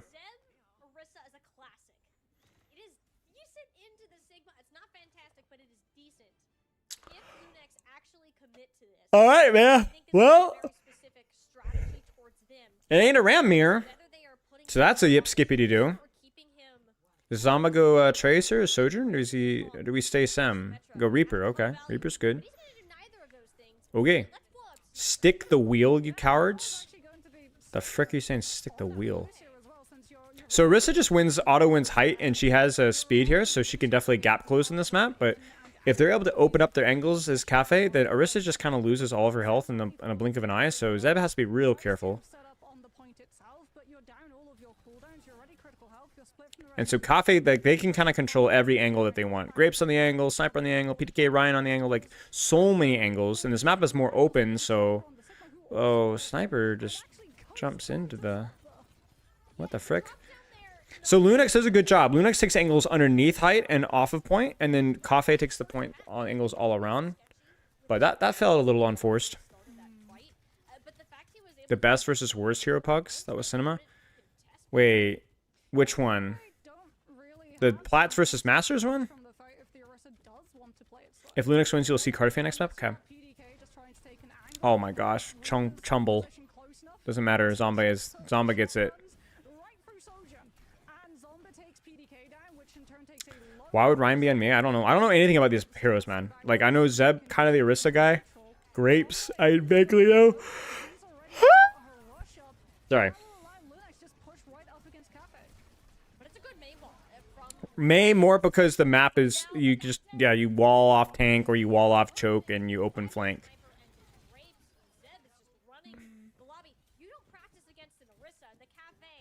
Oh, I see. Yep, September. I remember that. I remember that. I remember that. So like Cafe, once they use Suzu, if they try to run away from Terror Surge, Nenway just No, GKB, I would try to really focus on your cover usage, and Sniper has not checked behind them. I mean, you could play Ryan versus some of those. What are we doing, Zomba? That you're gonna what? Why? Why did we go that early? Why were we even angled there? Like Lunak, they need to let them come in further. What was the plan? Like they were staged as if they were gonna hold there, but they didn't. So I don't know what that was. That was bizarre. Beat, Blizz, Soj, May. GG's. Reaper throwing. Please report Reaper.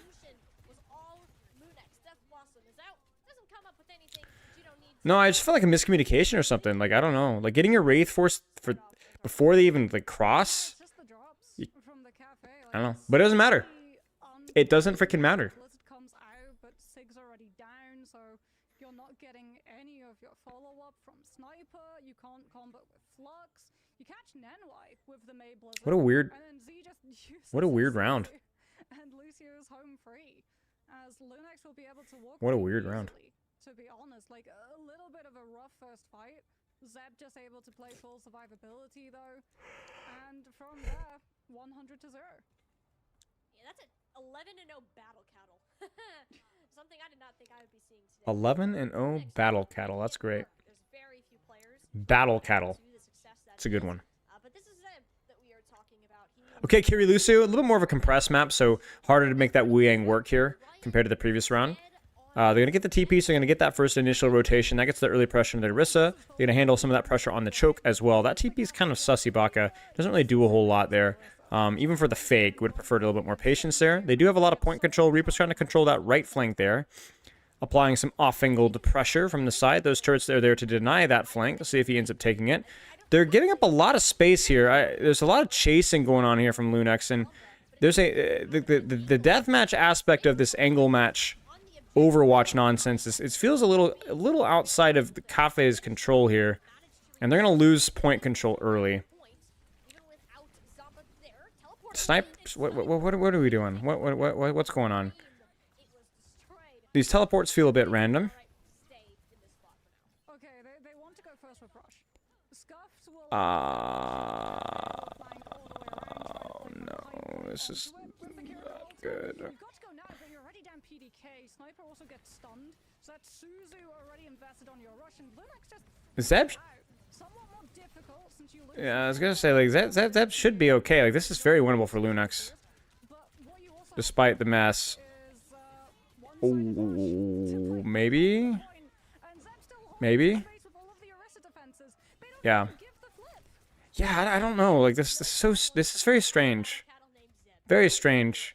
Like Cafe, they swing wide, but they did it before they had Kitsune Rush, and so by the time they popped Kitsune Rush, they were like it was already like complete chaos. Like the timing was totally off there. Zeb just fortifies or javelin throws and stun Sniper out of it, or X10 just uses it for a better angle of Deadeye. Dude, again, please. Yes, you don't get a kill here, but Orisa ult is bait. Beat. Ninwai does not have beat though, out the sound barrier from Grapes, which so they're just gonna disengage the flux, it's already one off. and that should be a fight win though. Oh my gosh, there's no way. Okay, we're good. What's the most boring comp meta to watch ever? I actually think Ram mirrors are more boring than Amalgam mirrors. Ryan Simwell here, right? Because surely Lunax has Because there's no skill shot with the slam. Run through it. Collapse on top of Cafe. Okay, this should be... And then just take point. This should be a relatively competitive fight here. If Cafe is able to... how do you pronounce this guy? Am I butchering this? Is able to play this well. Because Beat is not an insta-win. You got Simwall, which is basically a support ult. You got a Kitsu after that. You might be... Oh! One of them is not X10, though.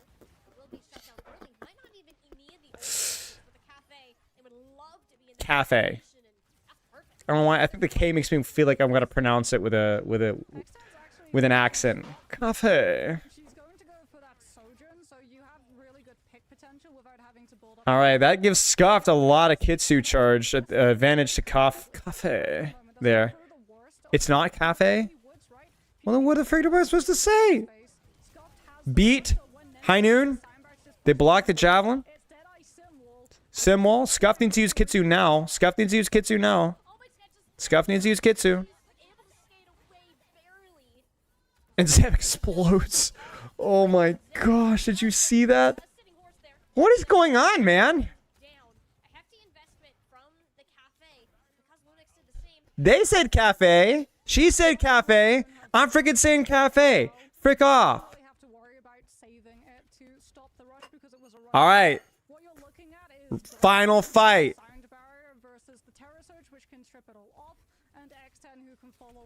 Surely Cafe wins this. Flux, Beat, slight advantage, I think. Rock is used early, though. Oh, Ryan is caught with his pants down. Ryan. There's an ice block there, right? Yeah, it doesn't even matter. Oh, booty. And then now we're going to have an Orisa ult on point. The frick, man. Oh, no. The stagger kill on Sigma. They're cooked. That's it. GG's.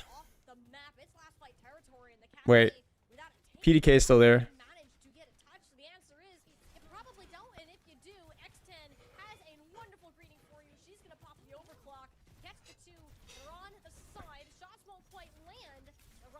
Alright, well, Lunix squeezes it out. I don't like how they cut to the win thing so fast. Am I the only one? I wouldn't have minded like an extra second to sit there and revel in the result of that match.